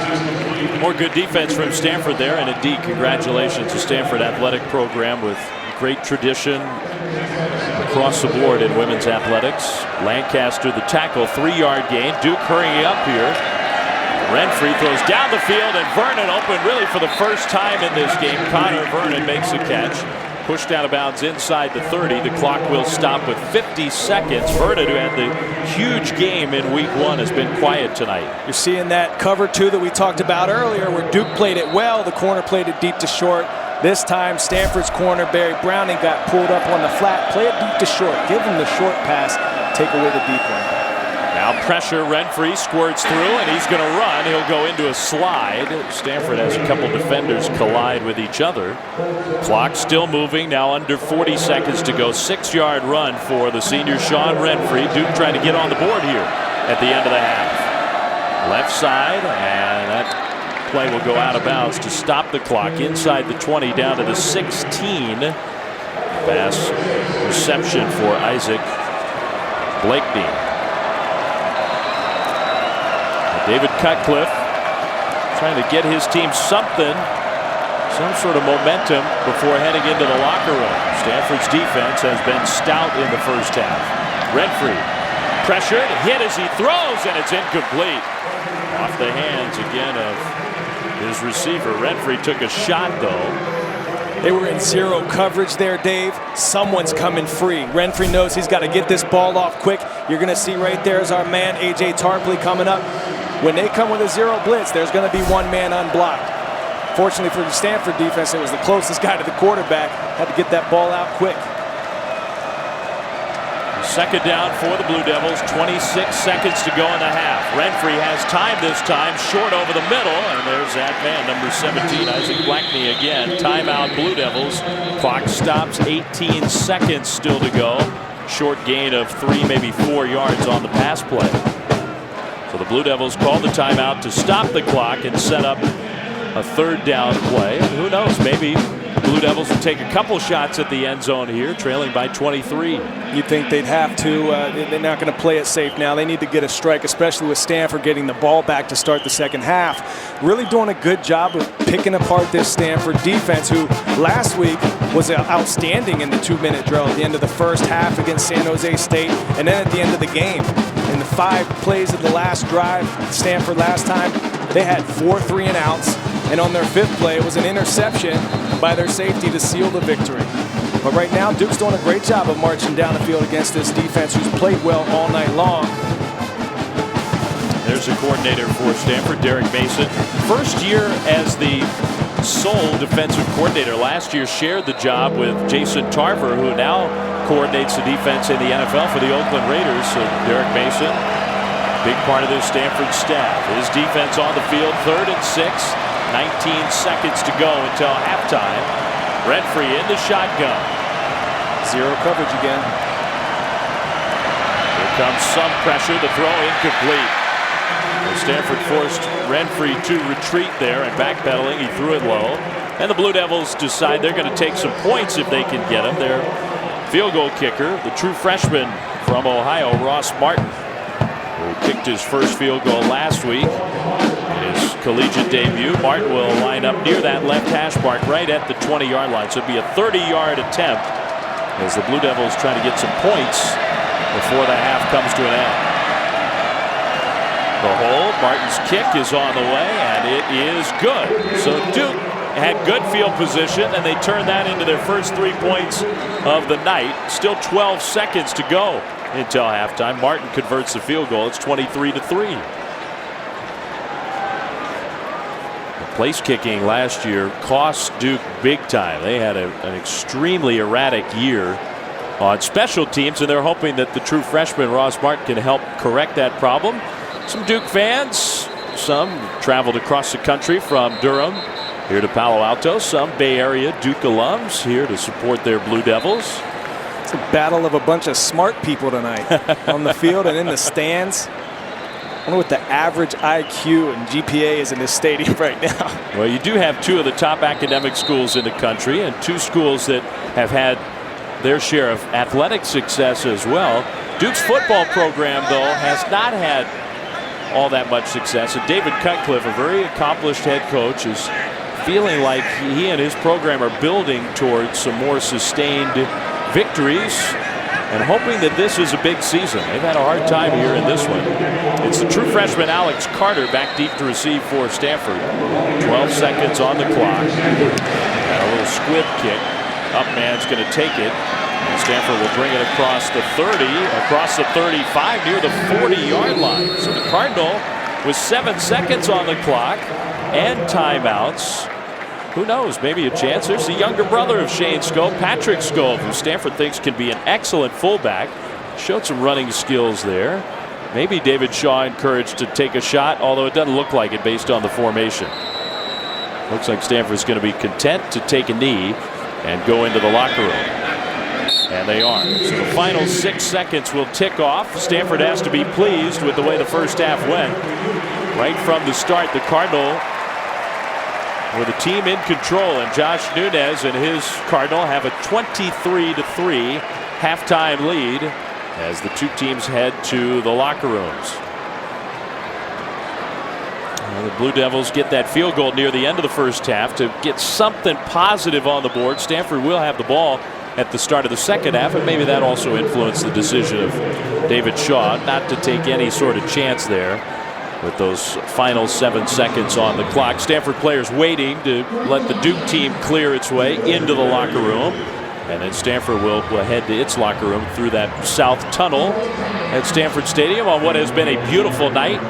Great night for football here. And the Cardinal and the Blue Devils, 23-3 Stanford with the lead. We're just waiting to check in with the Stanford head coach, and I think we have David Shaw. Let's go down to Brooke Olzendam. Brooke? Coach, very effective passing game in the first half. Do you continue to attack in the air in the second? Yeah, you know, we've made some mistakes there. You know, Josh has been a little up and down, but he's made some of the big throws that we need him to make, and our guys got to keep making plays for him. You said you wanted to see your defense play more disciplined. Is it safe to say you're pleased with the pressure they're applying? You know, we hate to put the defense in that position at the end of the half, but they played extremely hard. They played extremely well, and it's good to see Shane back out there. Thanks a lot, Coach. Appreciate it. Thank you. Back to you, David Coy. So, David Shaw with some stuff to work on. His team, though, had an impressive first half. Stanford has the lead 23-3 over the Blue Devils of Duke. Stick around. We've got the Dr. Pepper halftime report coming up after our break. You're watching Pac-12 football on the Pac-12 Networks.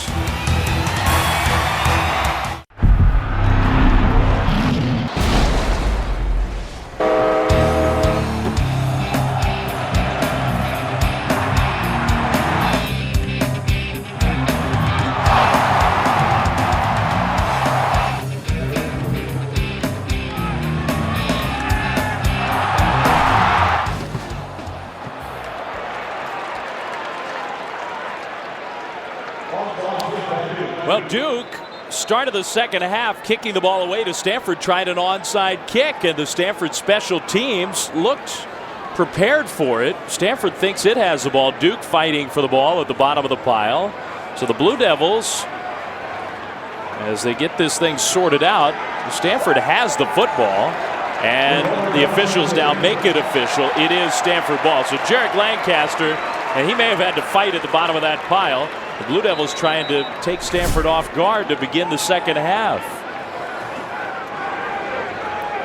Last year, they attempted to do the same thing, a surprise onside. We talked about it in the pregame. I listed it as one of my keys for the game for Duke to try to win this football game. They have to steal a possession. They already did so once in the pass game with an interception from Nunes, but tried to get another one there on the special teams phase of the game. They're going to have to do it, especially now with the scoreboard looking the way it is. They tried to steal one there, but Stanford doing a great job being on top of it, knowing what's going to happen. So the linebacker, Jarek Lancaster, came over the ball. David Cutcliffe wondering about that scramble at the bottom of the pile. And Cutcliffe is really unhappy with that scene. In fact, extremely unhappy along the sideline. He thinks the Duke should have the ball. So Stanford gets great field position to start the second half, leading 23-3 thanks to the effort of Jarek Lancaster. Joe Hemscott, another linebacker, also in on that play. Stephon Taylor, we just talked about moments ago, averaged 5 yards plus a carry in the first half. In the I formation with those extra tight ends and offensive linemen. Nunes out of the formation, back to pass. And he'll throw over the top. Toilolo with the catch. Great hands for the 6'8" tight end. Dragged down near the 25-yard line by Brandon Braxton, the safety, who is back in the game for the Blue Devils. He was shaken up in the first half. And Stanford with the pass completion for 18 yards. This is a great play action pass out of a power running set. They had the extra lineman in. They put the fullback out in the flat. Nunes was looking at him as the first read. So you know what? Let me take the big man who's matched up against, like we talked about, a shorter corner who's been great all game, Cockrell has, but Toilolo that time using that big body and that reach to keep the defender away and make a great catch. Nunes, different looking formation here now for Stanford. The short drop, the slant pass caught by Drew Terrell coming toward the middle. For a gain of maybe 8 yards. Lee Butler with the tackle. Drew Terrell having a fantastic game. As we know, he had a long punt return for the touchdown. Coming to life in the pass game a bit. They really like what he can do out there in one-on-one situations. Use his athleticism to get leverage, gain leverage on a defensive back, getting good body position to make a nice, easy target for Nunes. They connect there for a gain of about 8. Stanford has moved the ball in this game. They haven't always been super efficient inside the red zone, though. 2nd and 2 here. Another tight I formation with Taylor the tailback, and a flag was thrown. I think Stanford moved. And that's a bad penalty in a 2nd and short situation. Ball start. 76 offense. 5-yard penalty. Made 2nd down. The right guard Kevin Danzer moved. 3rd penalty for Stanford. 15 yards of penalty in this game for the Cardinal. Danzer, first-year starter, and big shoes to fill. He's taken the spot of David DeCastro, who may well go down as the best offensive lineman to ever play at Stanford. One of them, that's for sure. And a first-round draft pick of the Steelers, who unfortunately got hurt in the preseason, is going to miss the year. But Danzer taking DeCastro's place along that Stanford offensive line. 2nd and 7 after the penalty. The screen play. Taylor with the catch. Taylor trying to get to the corner. It was cut off inside the 20. Tackled around the 19 for 3 yards. Lee Butler, another tackle for Duke. Tried to set up a screen play to get some field position, get some yardage here, get him closer to field goal range. They pulled Dancer out on that play. They like his nimbleness for a big guy. He was leading Stefan around the corner, but great play by the defensive secondary there, holding their contain, forcing that ball for a close to no gain on the play. The 3rd down and 4, just inside the 20. They need to get to the 15. Nunez, the quick drop, another pass over the top. Terrell in the end zone, and who's got it? Touchdown, Stanford. Drew Terrell hung on. Tony Foster was battling with him, but 19 yards, and the Cardinal get the ball into the end zone.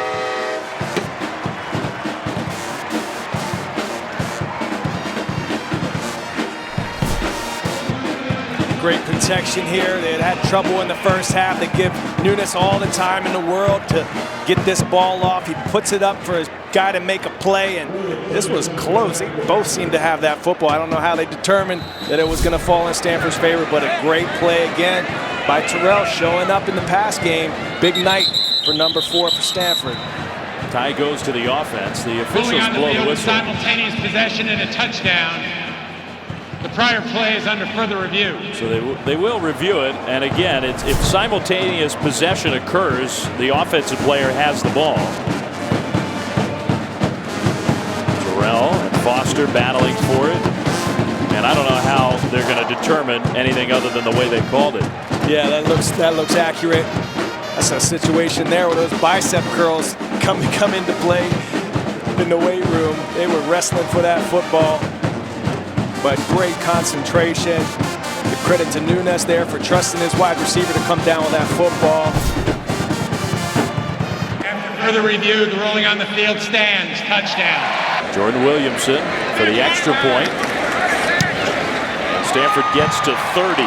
30-3 Cardinal. The onside kick did not work for the Blue Devils, and Stanford took that good field position and marched it into the end zone, 43 yards on 4 plays, and most of that yardage through the air.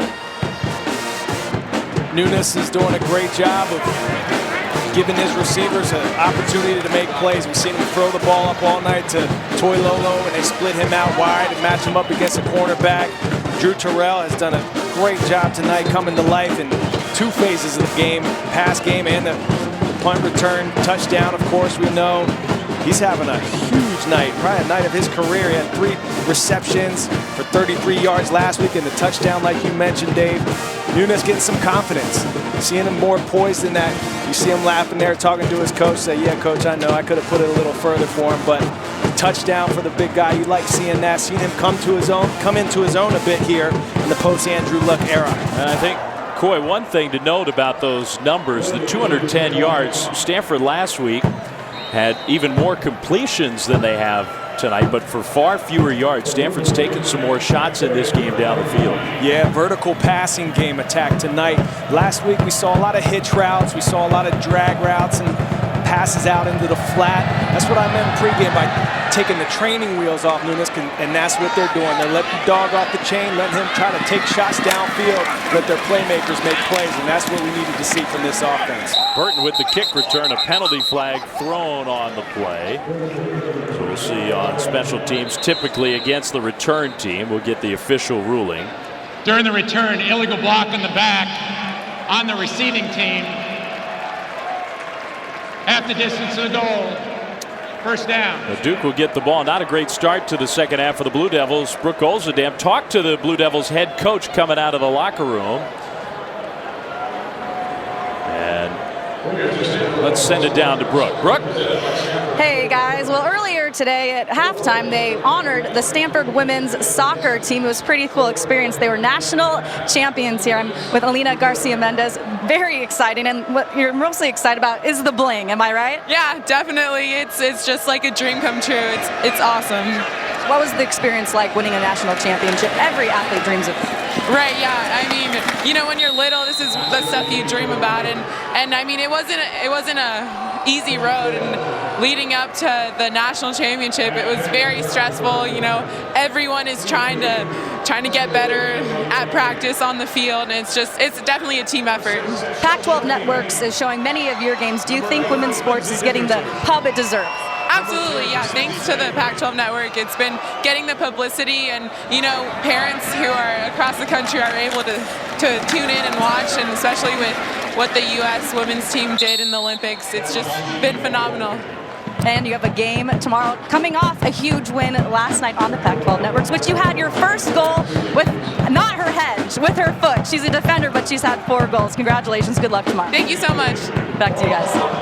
All right, so the Stanford women's soccer team honored at halftime for their national championship year. Meanwhile, the Stanford football team taking it to Duke, 30-3, and now another third down for the Blue Devils. They're just 1 of 9 on third down in this game. Renfrey in the shotgun, 4-man rush, and the ball is tipped at the line of scrimmage and intercepted. And I think that's Jordan Richards who came in from his safety spot. Henry Anderson got a big paw up there and knocked it up, and Richards streaked in and grabbed it out of the air for the interception. Huge play on third down. As you mentioned, Duke has been struggling all night long in third down situations. They're 1 for 9. You're going to see Big 91 coming around on a little TE game. Gets his big mid up there. And now it becomes everyone's favorite drill, tip drill. Whose ball is it? Stanford comes down with it.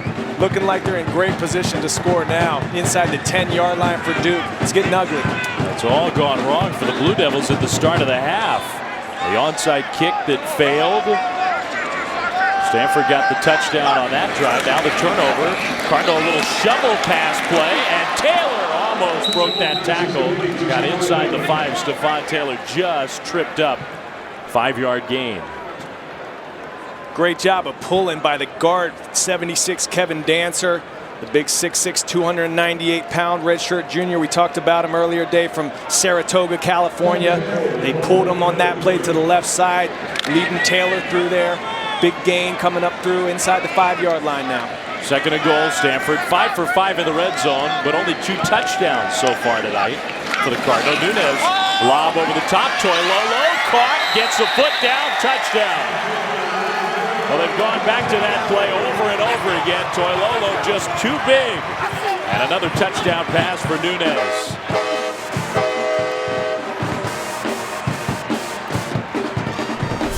We talked about all week long how they had to get their big tight ends involved. They're 2 of their most dynamic weapons. Great athleticism there and cognizance of the sideline and the end zone, knowing where he needs to get his foot down. Nunez starting to build up some confidence. You can see him laughing, smiling, having a good time. This is exactly what he needed after last week. He's having a great game tonight.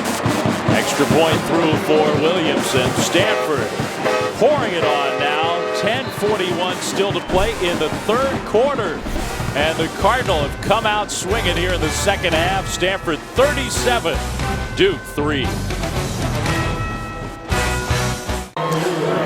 Dave Fleming, Coy Wire, Brooke Olzadam here on the campus of Stanford University. Still a long way to go, and all Cardinal, the 25th ranked Stanford team, 37-3 over Duke.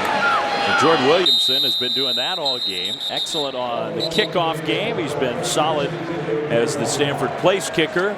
Not much has gone wrong for the Cardinal, and particularly the offensive unit here of late, Coy. Nunez, Taylor, and get those big tight ends involved. That was going to be one of my keys to the game. Get the 2 tight ends involved. They combined for 52 catches, 689 yards, and 10 touchdowns last year. Talking to Shannon Turley, the strength coach here at Stanford University, who won the award for last year's best strength coach in the nation, said these guys are like iron sharpening iron. They want to know who has the lowest body fat. They're always battling each other. They push each other to make each other better.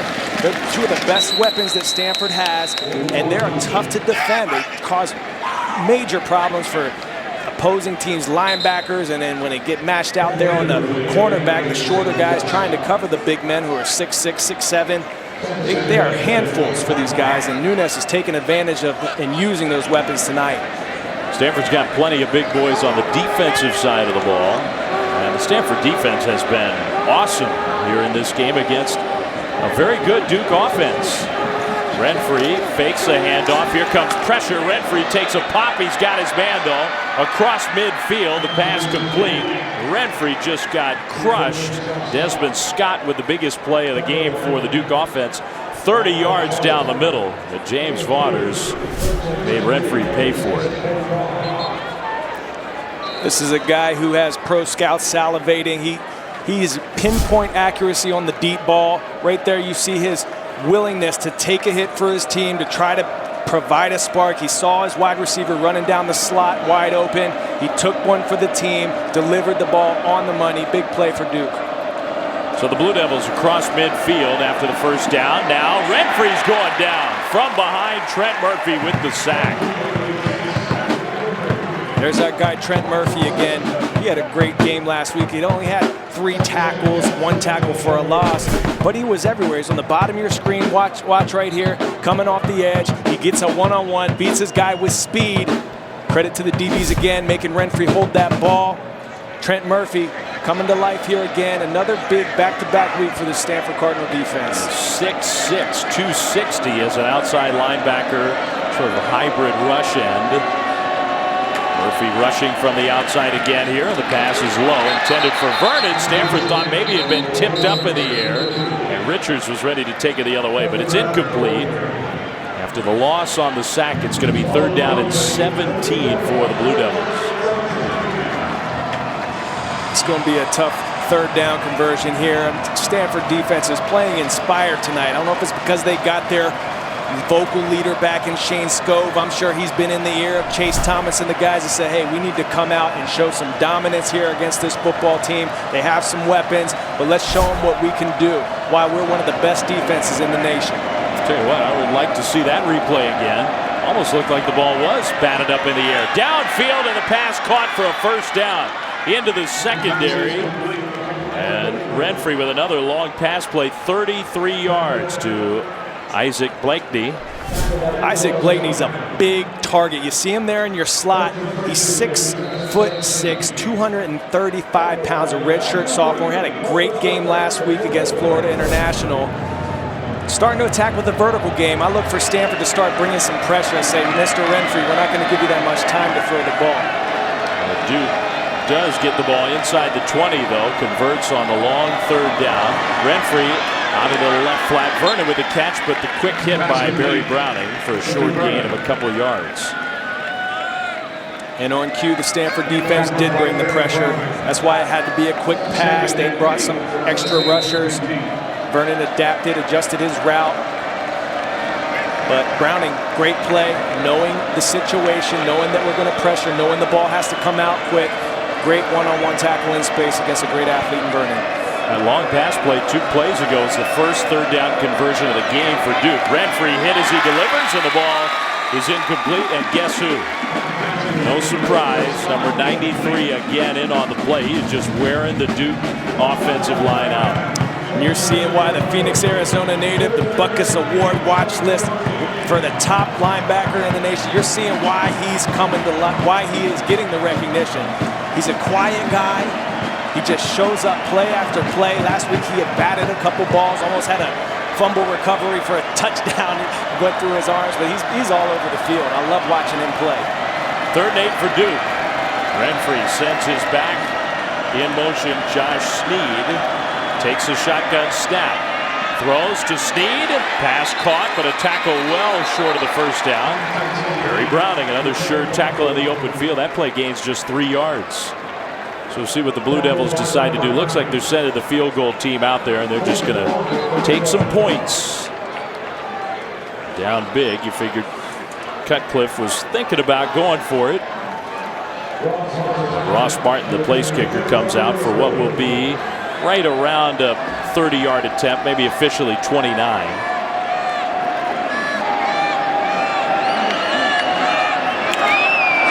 Kick on the way, and Martin hits the upright, and it clangs on through. So he gets the bounce, and Duke gets the 3 points. Stanford, though, still up big, leading 37-6. Stanford had the comfortable halftime lead. They've expanded it against Duke, 37-6, and still a lot of time left in this one. 7:20 to go, third quarter. Blue Devils get the field goal, 29 yards, and now they'll give the ball back to Stanford, kicking it deep this time. And the true freshman, very talented Alex Carter, brings it out. Carter spins through one tackle, picking his way forward across the 25, out near the 27-yard line. So a good return for Alex Carter. Let's check our Coors Light Freeze Cam. The Stanford defense has played so well. They generate a turnover deep in Duke territory. The tip ball by Henry Anderson. Renfree throwing it out to the right flat, and then there was Jordan Richards streaking in from his safety spot to pick it off. The turnover set up another Stanford score. Henry Anderson, a kid from the South, from the state of Georgia. A-Town, Atlanta, representing, having a good game tonight for the Card. Lots of Georgia kids on both sides of the ball in this game. Fullback handoff, and I think that was Patrick Scove who got the carry. And if it was, that was his first carry of his Stanford career. The younger brother of Shane Scove, the All-America candidate linebacker for Stanford, Patrick Scove, with a 3-yard gain on first down. Stanford with the big lead, and I'm sure David Shaw would like to use some clock, shorten this game. Scove still in there at fullback in front of Stephon Taylor. They give it to Taylor, straight ahead running, popped by the middle linebacker Austin Gamble. A gain of 2 for Taylor.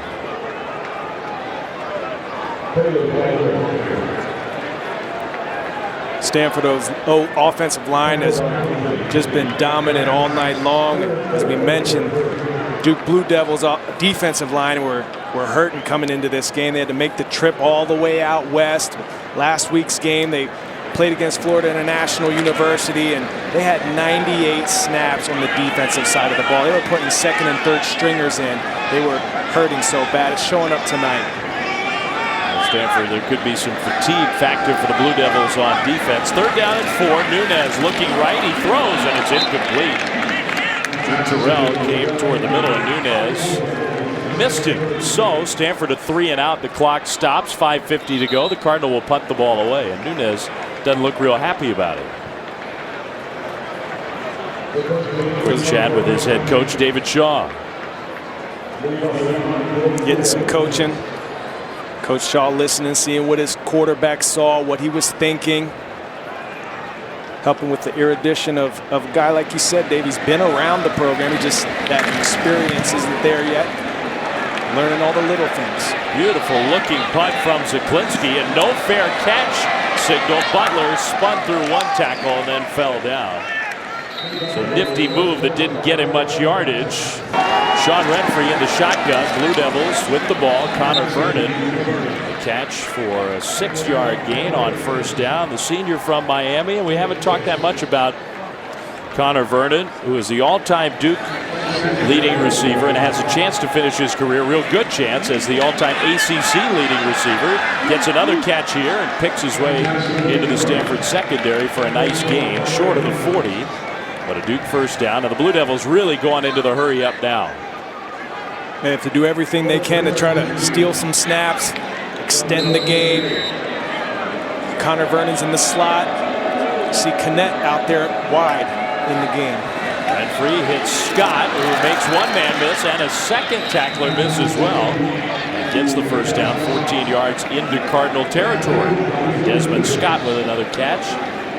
Renfree's starting to pick up a little rhythm.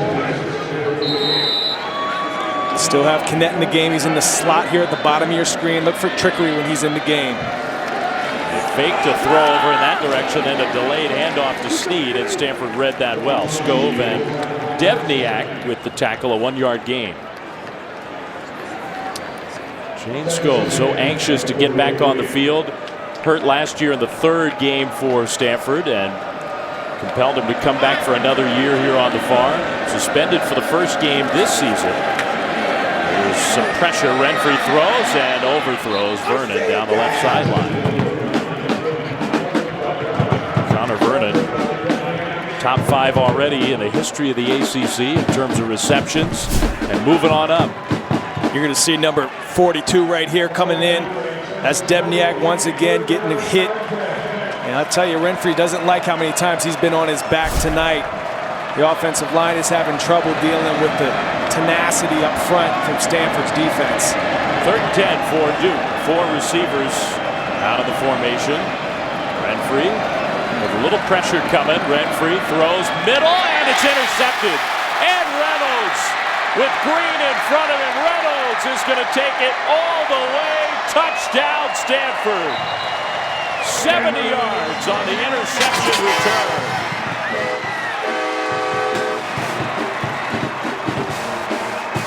And the sophomore safety with a big play on defense. Derek Mason's going to be happy with this. A great play, great eyes, awareness of what the routes were, what the patterns were happening around him. He broke on that ball well before Renfree let it loose. He knew exactly. That's film study, preparation coming into play. He knew exactly where that football was going. Great play by number 29, Ed Reynolds, the redshirt sophomore out of Orange Park, Florida. A little low snap, and the extra point is blocked. And Duke will pick it up. Point after blocked, and there's something for Stanford to work on. The special teams has been excellent for the Cardinal, but Ed Reynolds, Stanford thinks he can be a real good one, and he showed you, I think, part of the reason why on that play. I mean, just his awareness of route recognition, pattern recognition. Last week he sealed the deal right against San Jose State. He was the guy as San Jose State was marching late in the game. He came up with a big interception to close the books on the Spartans offense as they were trying to push to send that game into overtime. Excellent catch. Didn't use his body, used his hands. Great athleticism to get that ball up in the end zone.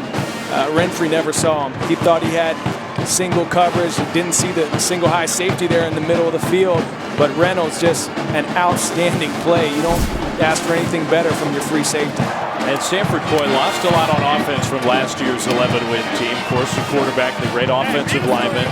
But they also lost their 2 veteran safeties, Michael Thomas and Delano Howell, both in the NFL. So that's a void on this defense. 2 starters gone, and Ed Reynolds, first-year starter. Stanford thinks he can really develop into an impact kind of player. I think so. His father, Ed Reynolds, played for the Patriots and the Giants back from 1983 to 1992. He has the pedigree, he has the bloodline.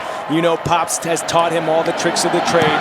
These young safeties are really stepping up. It's an important position for the defense. They're the quarterbacks of the secondary. He and Jordan Richards, number 8, the sophomore from Folsom, California, have been quite impressive early this season. Jalay Duncan with the 16-yard kickoff return. The Blue Devils offense back on the field. Stanford scored in special teams. They've scored on defense. Their offense has played well. The Cardinal have a lot to be excited about, and the scoreboard shows it. 43-6 Stanford. That's the trifecta. I mean, anytime you score on special teams, it's a heck of a day. And now on defense, with a huge return by Ed Reynolds, they're operating on all cylinders. They've had their struggles in the pass game a little bit, but I like what they're allowing him to do. Well, Duke taking the top quarterback Renfree out of the game. They're going to give Anthony Boone some experience, the sophomore from Monroe, North Carolina, and his first pass a little high, intended for Desmond Scott, incomplete. Another big guy, almost in the mold of Brandon Knet, a guy who can run, has a strong arm. But here in the 3rd quarter already, going to the 2nd-string quarterback, and it's been a long night for that guy, the 5th-year senior, Sean Renfree.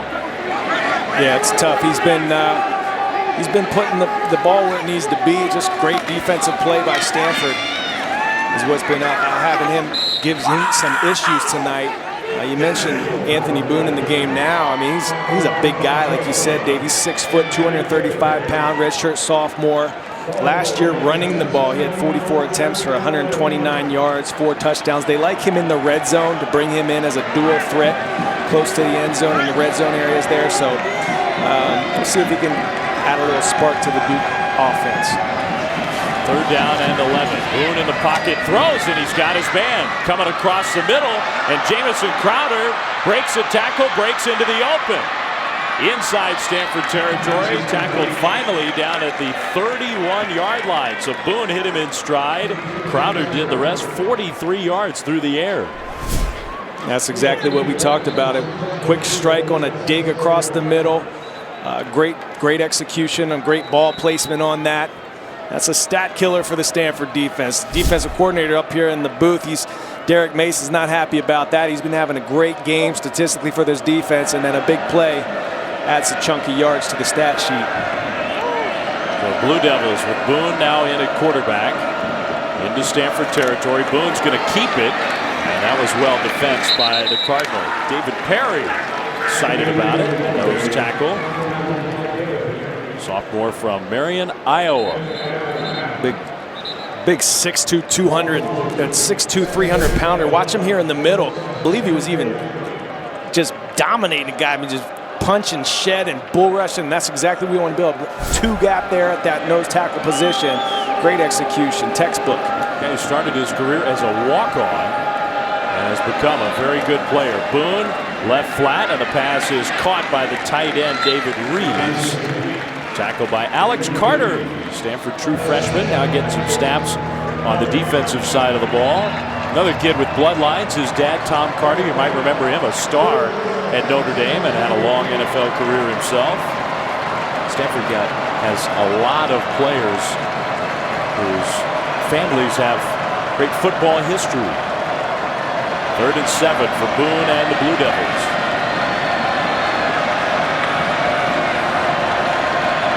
The pocket, Boone over the middle, knocked down, incomplete. Intended for Vernon, but a good play on the ball. And I think that was young Alex Carter. There is a penalty flag back in the backfield. Personal foul, roughing the passer, 93 in the defense. Half the distance to the goal, automatic 1st down. So Duke will get the 1st down based on the penalty. Trent Murphy, who's had a big game, commits a big penalty. You're going to see here at the bottom of the screen, and it's a shame Big Trent Murphy's had one heck of a football game. That's clearly too late. He took about 3 steps, unnecessary, a little anxious. He likes putting the hits on those QB, especially when it's a guy who comes in and thinks he can move the ball on your defense, is playing so well. Uncharacteristic of the big man, Trent Murphy, number 93. That gives Duke the ball inside the 15, 1st down. Extends the drive with 1:49 to go in the 3rd quarter.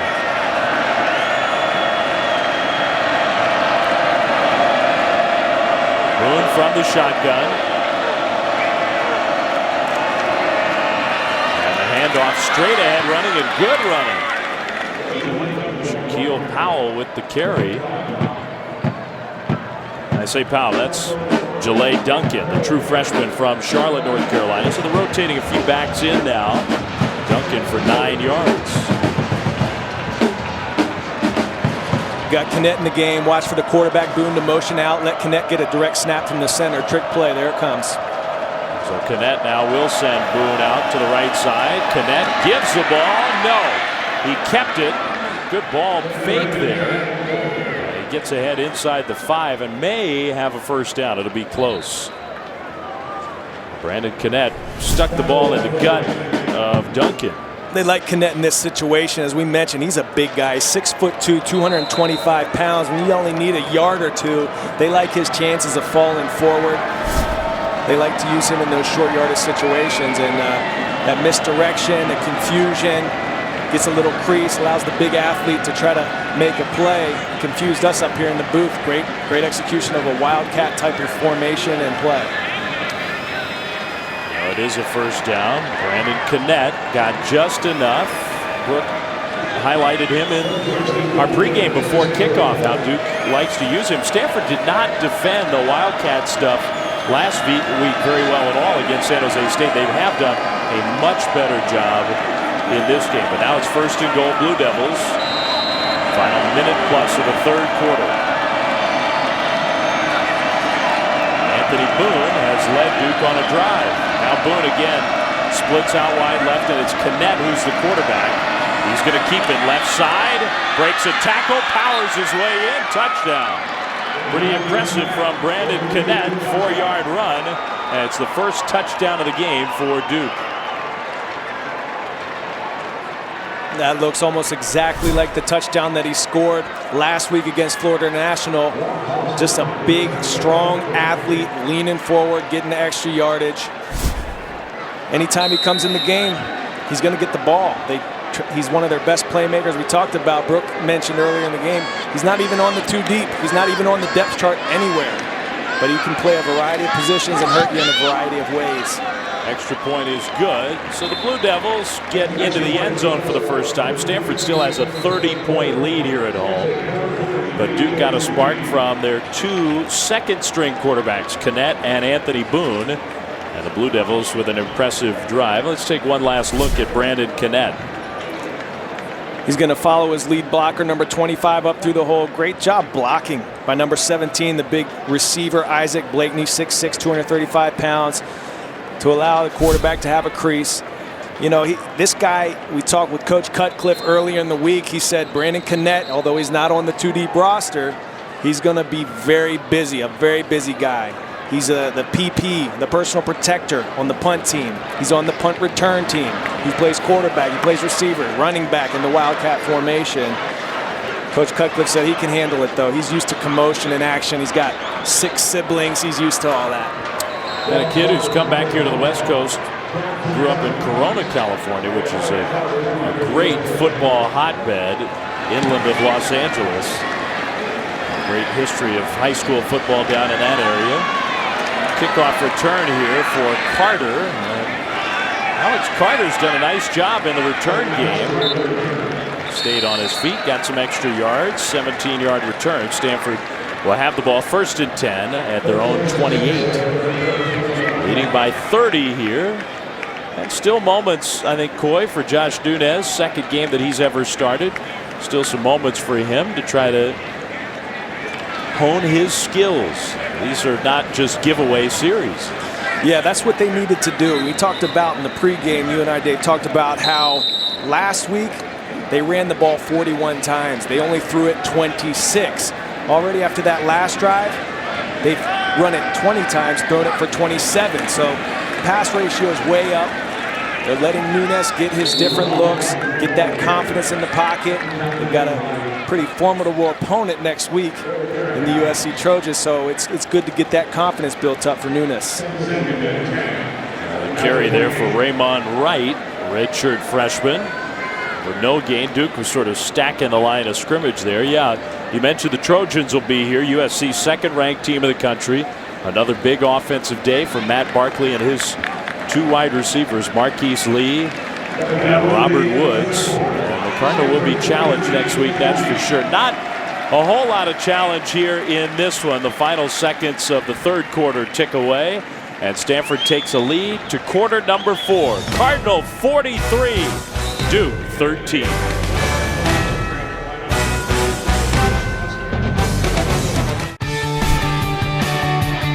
Well, let's recap this one through 3 quarters. Stanford's been impressive. They've gotten it done in multiple ways. Special teams touchdown for Drew Terrell, their star running back Stephon Taylor. A couple touchdown passes for the quarterback Josh Nunez.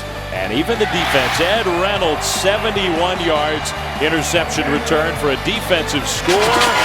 And the Cardinal have to be happy with the way they performed after a bit of a lackluster effort in week 1.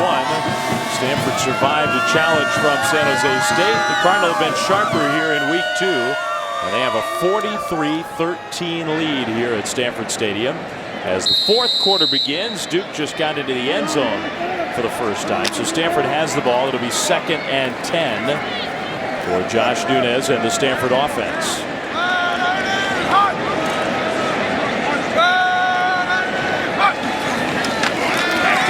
missed the throw, and his receiver kept going.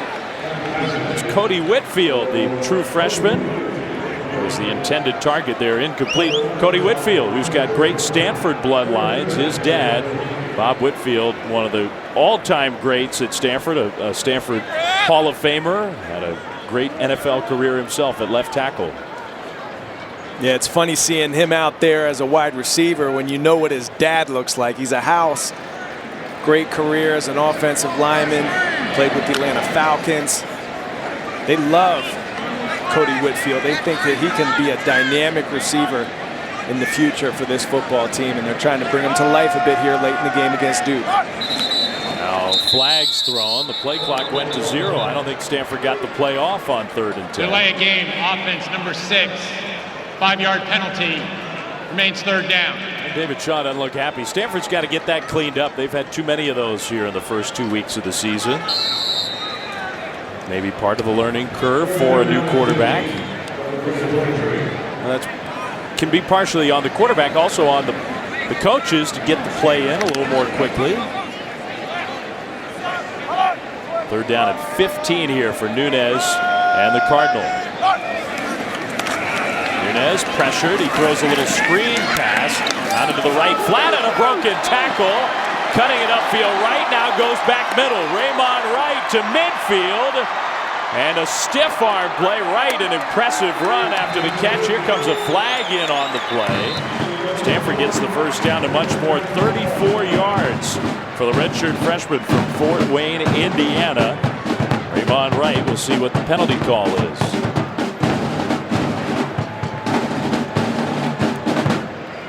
Officials still talking about it. Personal foul, face mask on the defense. 15-yard penalty. First down. So the big gain plus 15 yards.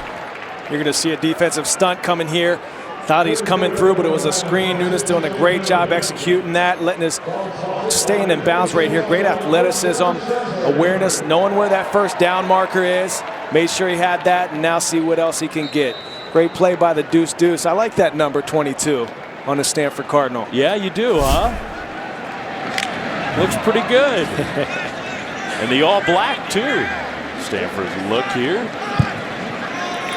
Raymond Wright, one of the talented youngsters on this Stanford offense. Nunez over the top left sideline, and this pass is caught. Touchdown. And it's Jamal Rashad Patterson with a touchdown catch. Stanford 49, Duke 13 with an extra point coming. As you mentioned, Dave, we saw a lot of short passes last week, but they are getting vertical this week. They're getting that confidence up in Josh Nunez, letting him attack this defense. They took advantage of Tim Burton there. He's a redshirt freshman out of Hollywood, Florida. But great play, great execution, great ball placement, great adjustment by the wide receiver. Big play, big points here for Stanford Cardinal in this football game. The Cardinal get to 50. Nunez has his 3rd touchdown pass of the night. The Cardinal enjoying game number 2. They lead Duke 50-13. 50-13, the 25th ranked Stanford Cardinal all over Duke out of the ACC. Jamal Rashad Patterson, kid who grew up in ACC country with a touchdown catch against the Blue Devils. Drew Terrell sitting next to him also with a touchdown reception in this game. Jordan Williamson, the high, shorter kickoff taken inside the 10. And a return, some room this time for the Blue Devils. Tackle of the return man Duncan. Short of the 30-yard line. The Blue Devils offense back on the field. So 50-13 is the Cardinal lead. And let's go down to Brooke Olzendam. Brooke? Well, we've been talking about bloodlines all night. I'm here with Ed McCaffrey, who is an All-American wide receiver here at Stanford. And your son is over on the other side, Max, playing for Duke. What's this experience like for you? He is. It's awesome. You know, I encouraged him to play basketball, but I guess it runs in the family. But this is great. It's so ancestral. David Shaw, the coach at Stanford, was a teammate of mine. My son's playing at Duke. I'm really excited for him. It's been a dream of his to play college football, and now he's getting to live it. You were so successful in your time here at Stanford. What's your fondest memory? Oh, man, beating Cal. Every time we beat Cal, that was my fondest memory. That's what everybody says. And let's go ahead and talk about this year's team, Stanford. What do you think of how they're playing so far? I think they're looking real good. Obviously, they played great today. You know, I came into it just hoping everyone stays healthy and that it's a close game, but Stanford is obviously looking awfully sharp. You know, David does a great job of coaching. They have a lot of talent on this team, and the kids work real hard. I've been pretty impressed. Did you get some quality time to spend with your son? Yeah, got to see him a little bit. I mean, not too much. College football is like a business, so you know, they have a pretty rigorous schedule, but it was really good to get to see him and a lot of my buddies out here in Palo Alto. Thanks very much. Thank you. Let's get back to business, guys. All right, Brooke, and great to hear from Ed McCaffrey. The completion to Jamison Crowder along the sideline. There is young Max from the Denver area in Colorado, a true freshman who's going to play this year. His mom, Lisa, was a soccer player, great athlete here at Stanford. So Ed and Lisa, proud Stanford grads, and their kid playing at Duke. Ed McCaffrey, tremendous college career and a long, successful NFL career as well. Another completion for Anthony Boone, who's been pretty impressive in the game for Duke. He's moved the ball as well as we've seen Duke move the ball all night. He provided a bit of a spark that last scoring drive for Duke. He's executing his passes, you know, quite well, and it's the only sort of excitement they've had on that side of the ball all night long. And it's hard to know how Stanford's defensive game plan has changed since that guy, Sean Renfree, left the game. I don't think there'll be any quarterback controversy at Duke. There's Crowder, another catch in space, and Crowder, he's slippery. A lot of quickness, gets inside the 40 to the 39, 7 yards. And a Duke first down. Anthony Boone's got some talent, the sophomore, but Sean Renfree, the fifth-year senior, with a lot of tools and a lot of success. There's Max McCaffrey, got in on that play. Looks kind of like his pops, doesn't he, in a football uniform? Yeah, he's got that same lanky build. McCaffrey used his height, his long arms.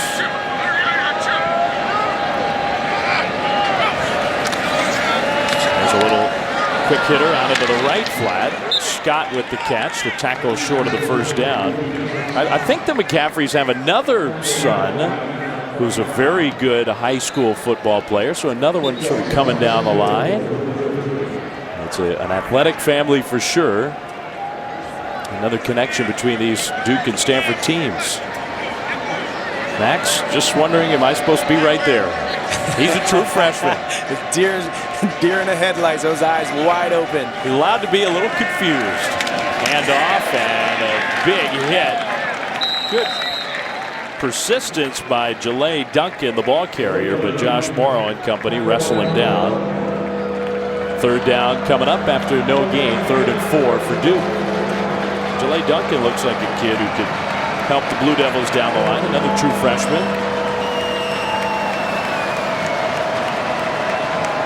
Big third down here. Stanford's been great all night long. And, you know, last drive when they brought Boone in the game, they had some success converting on third down. Here's another one. Boone's going to sprint right and throw on the move, and he hits his man. Quick tackle by Terrence Brown, but Crowder with another catch, and that'll be good enough for a first down. The one thing that Boone does give you is that added dimension of mobility in the pocket, more so than the starter, Sean Renfree. He's got a great zip on the ball, too. I mean, he's got a rocket for an arm. That was a long pass.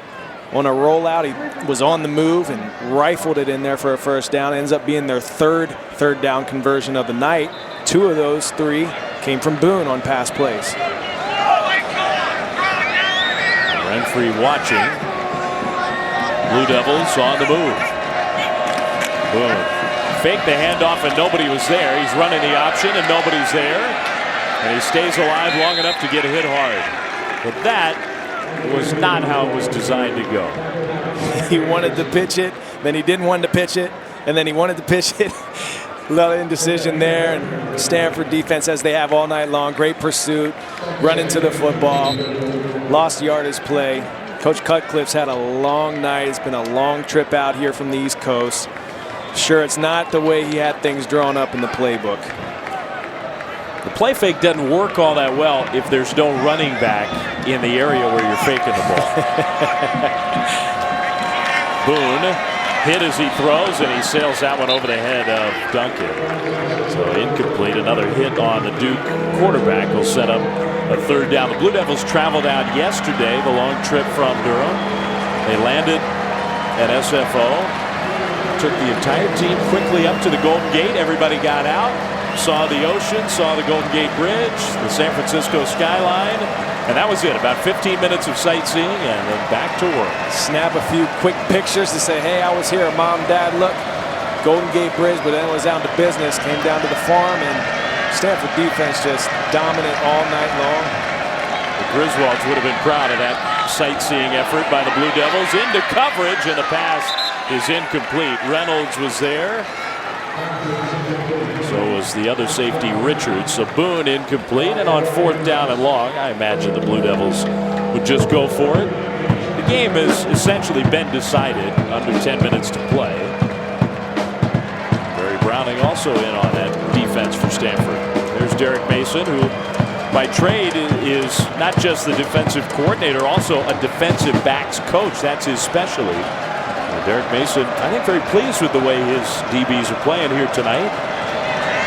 Getting great production out of them. Got a fourth down conversion here. Blitz coming. Boone off the back foot. Sails one, and that one's picked off. It's Ed Reynolds again, and looking to run again. He'll get a block. He'll get to the corner. Reynolds still on his feet, and another long return for the safety, who's got 2 interceptions tonight. 3 in the first 2 weeks of this season. Ed Reynolds making an impact on this Stanford D. I'm not going to say for certain, but he's got to be leading the nation right now in interceptions. 3 interceptions in 2 games. Ed Reynolds has a couple of interceptions, gets the ball back for his Stanford offense. Cardinal leading 50-13, and a new quarterback. Young Brett Nottingham is into the game. He'll hand off to Ricky Seal on first down.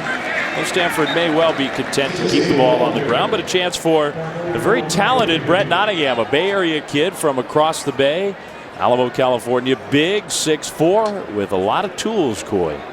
He's got all the intangibles. He's got the tangibles. You know, at some point, he's going to be the guy to take over the reins here of this offense that's just been dynamic the past several years. Looks like they might try to give him the pass here. Got the running backs tight to each other. Let's see if he can throw the rock on this play here.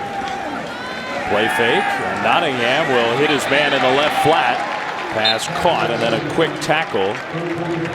So the short gain in the pass game. That was Patrick Scove, the fullback, with the reception for a gain of 3. Nottingham. Andrew Luck used to tell me that Brett Nottingham had as strong an arm or stronger than he had. Nottingham's got the NFL-style arm. Went to Monte Vista High School over in the East Bay. High school teammates with the tight end Zach Ertz, kind of a football power here in the Bay Area. Getting a chance to play. Whitfield, the man who comes in motion on 3rd and short. Raymond Wright straight ahead running for a first down.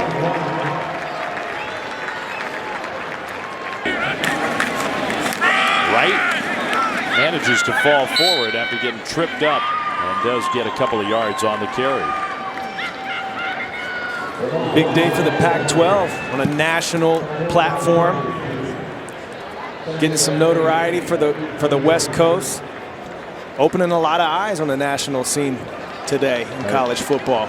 2 top 5 teams for the Pac-12, and the league has been perceived in a lot of ways as just a 2-team league, top-heavy. SC, Oregon. And both those teams were impressive today in winning their games. Ducks beat Fresno State. Trojans beat Syracuse in New Jersey. I think the performance by UCLA, Oregon State, will open some eyes. Nottingham lost one up there. A lot of contact. They won't throw the flag. Luke Kaumatule. Nottingham was under pressure there. The intended receiver. Kaumatule, true freshman from Honolulu. Very much in the mold of Levine Toilolo, 6'7". He's a huge kid. Stanford thinks can be a factor in the passing game.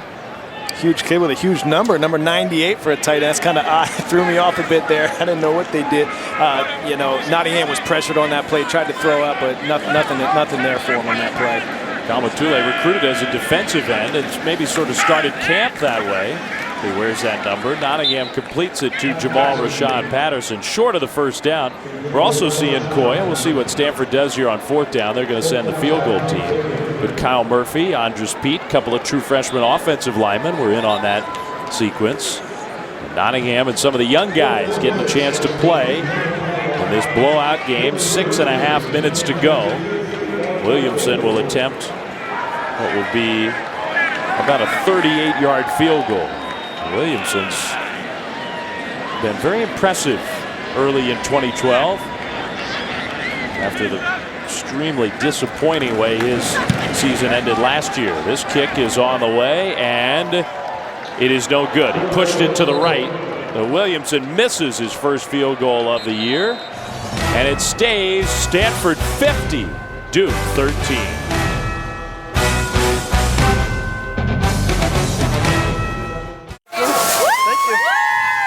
50-13, Stanford leading Duke. Let's pick our Quicken Loans amazing play of the game. Very early, Coy. A punt return for a touchdown that got the scoring started. Great block by Joe Hemscott, the special teamer, but this was all James Terrell. Quicken he was on that play. I mean, he was in that end zone before we even blinked an eye. That got Stanford the first touchdown of the game. Cardinals have scored on defense, on special teams. The offense has been impressive. And now a lot of the second stringers are getting a chance to play some snaps. With the second string quarterback for Duke, Anthony Boone, out for a 3rd series. Final 6 minutes of this game. That was Kevin Anderson, a freshman, made the play on that last stop for Stanford on defense. Kid from right here in Palo Alto. Pass complete left side. And out of bounds short of a first down. Caught by Desmond Scott. It'll bring up 3rd down for Duke. This is really important to get these young guys in the game on both sides of the ball, really. Get them experience. It's invaluable. It rests your starters as well. We're seeing Duke bring in Brandon Kennett here again. Let's look for him to get this ball from the center. Probably going to see Boone motion out, get out of the way. Look for some sort of trick play again from Kennett. There goes Boone. Kennett takes that low snap and never even a thought of doing anything but that. Just powers his way forward. Pretty effective for the first down. That's the same play they ran earlier on the scoring drive. That was the play with which they scored. They pull an offensive lineman and let the big athlete just fall forward for 3-4 yards every time. And not a great effort for Duke here tonight, Coy, but Blue Devils hoping that they can hang in the ACC. Florida State may well be an elite team in that league. Clemson, a talented team in the ACC. But I think there's some teams on Duke's schedule in league that the Blue Devils have a pretty good shot at. They really do, and they have the weapons. I mean, they're just going against a defense that's playing lights out football tonight. I mean, they're scoring touchdowns. There's 2 interceptions on the night. But they have the offensive weapons to be able to put up some points in the ACC. They have a dynamic quarterback who can get the job done, and a couple of receivers, and they'll put up points this year, that's for certain. Nick Hill with the catch for the Blue Devils, and another first down. The offensive numbers in this game are not going to look as lopsided as probably the game really was played. Duke has tacked on a good amount of yardage here in the 4th quarter against the second string defense. In fact, the Blue Devils are almost even in terms of total yardage. Handoff up the middle and a short gain for Duke. Meanwhile, Stanford, Coy, the challenge will get much stiffer next week, and the Cardinal host USC, a team with national title aspirations. Stanford has won 3 in a row against the Trojans. They've won 4 of 5 against USC. It's really the best run of success for Stanford in their program history against SC. But Matt Barkley and company will be here on this field next week. And I think Stanford believes it's got a real chance for what would be a major upset win. Well, they have to, after the way this defense has really come to life, started to play the way they're capable of playing. They're feeling really good about their chances against the high-powered USC Trojans. It's going to be obviously one of the toughest tests of their season. as they face the South Division next week, the USC Trojans that are just dynamic on the offensive side of the ball, weapons anywhere you look. But defense thinks they have weapons everywhere on the defensive side of the ball. You know, they're getting great pressure on the quarterback tonight.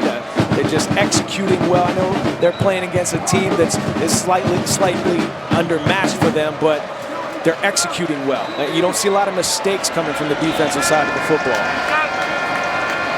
Final 3.5 minutes. Duke with a third down. 3rd and 6. Anthony Boone. Back to pass, pressured and gets rid of it, and Crowder almost got away.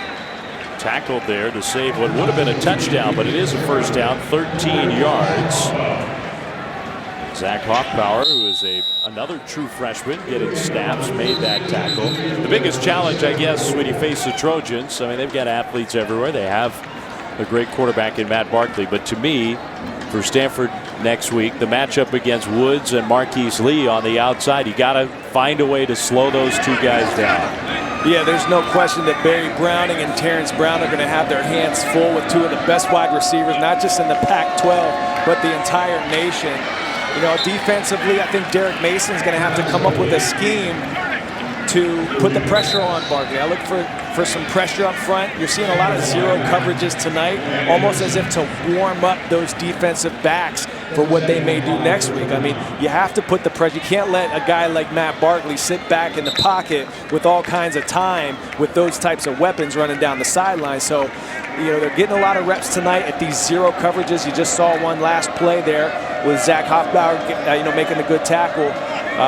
They're getting primed and ready for the next week's matchup. Pressure straight up the middle from the freshman linebacker Martinez, and Boone just throws the ball away. So good pressure there up the middle. It'll be 3rd down and 5 for Duke. Those two receivers we're talking about, Marquise Lee and Robert Woods.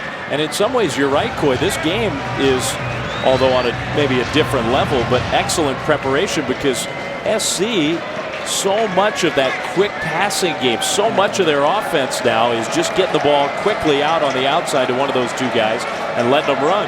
Yeah, and that's all about saying our athletes are going to beat your athletes in a one-on-one situation. I really like the way this defense for Stanford matches up against USC. What's important, what's vital, is that you have a third defensive back that can come in when they come out in those 3 wide receiver sets.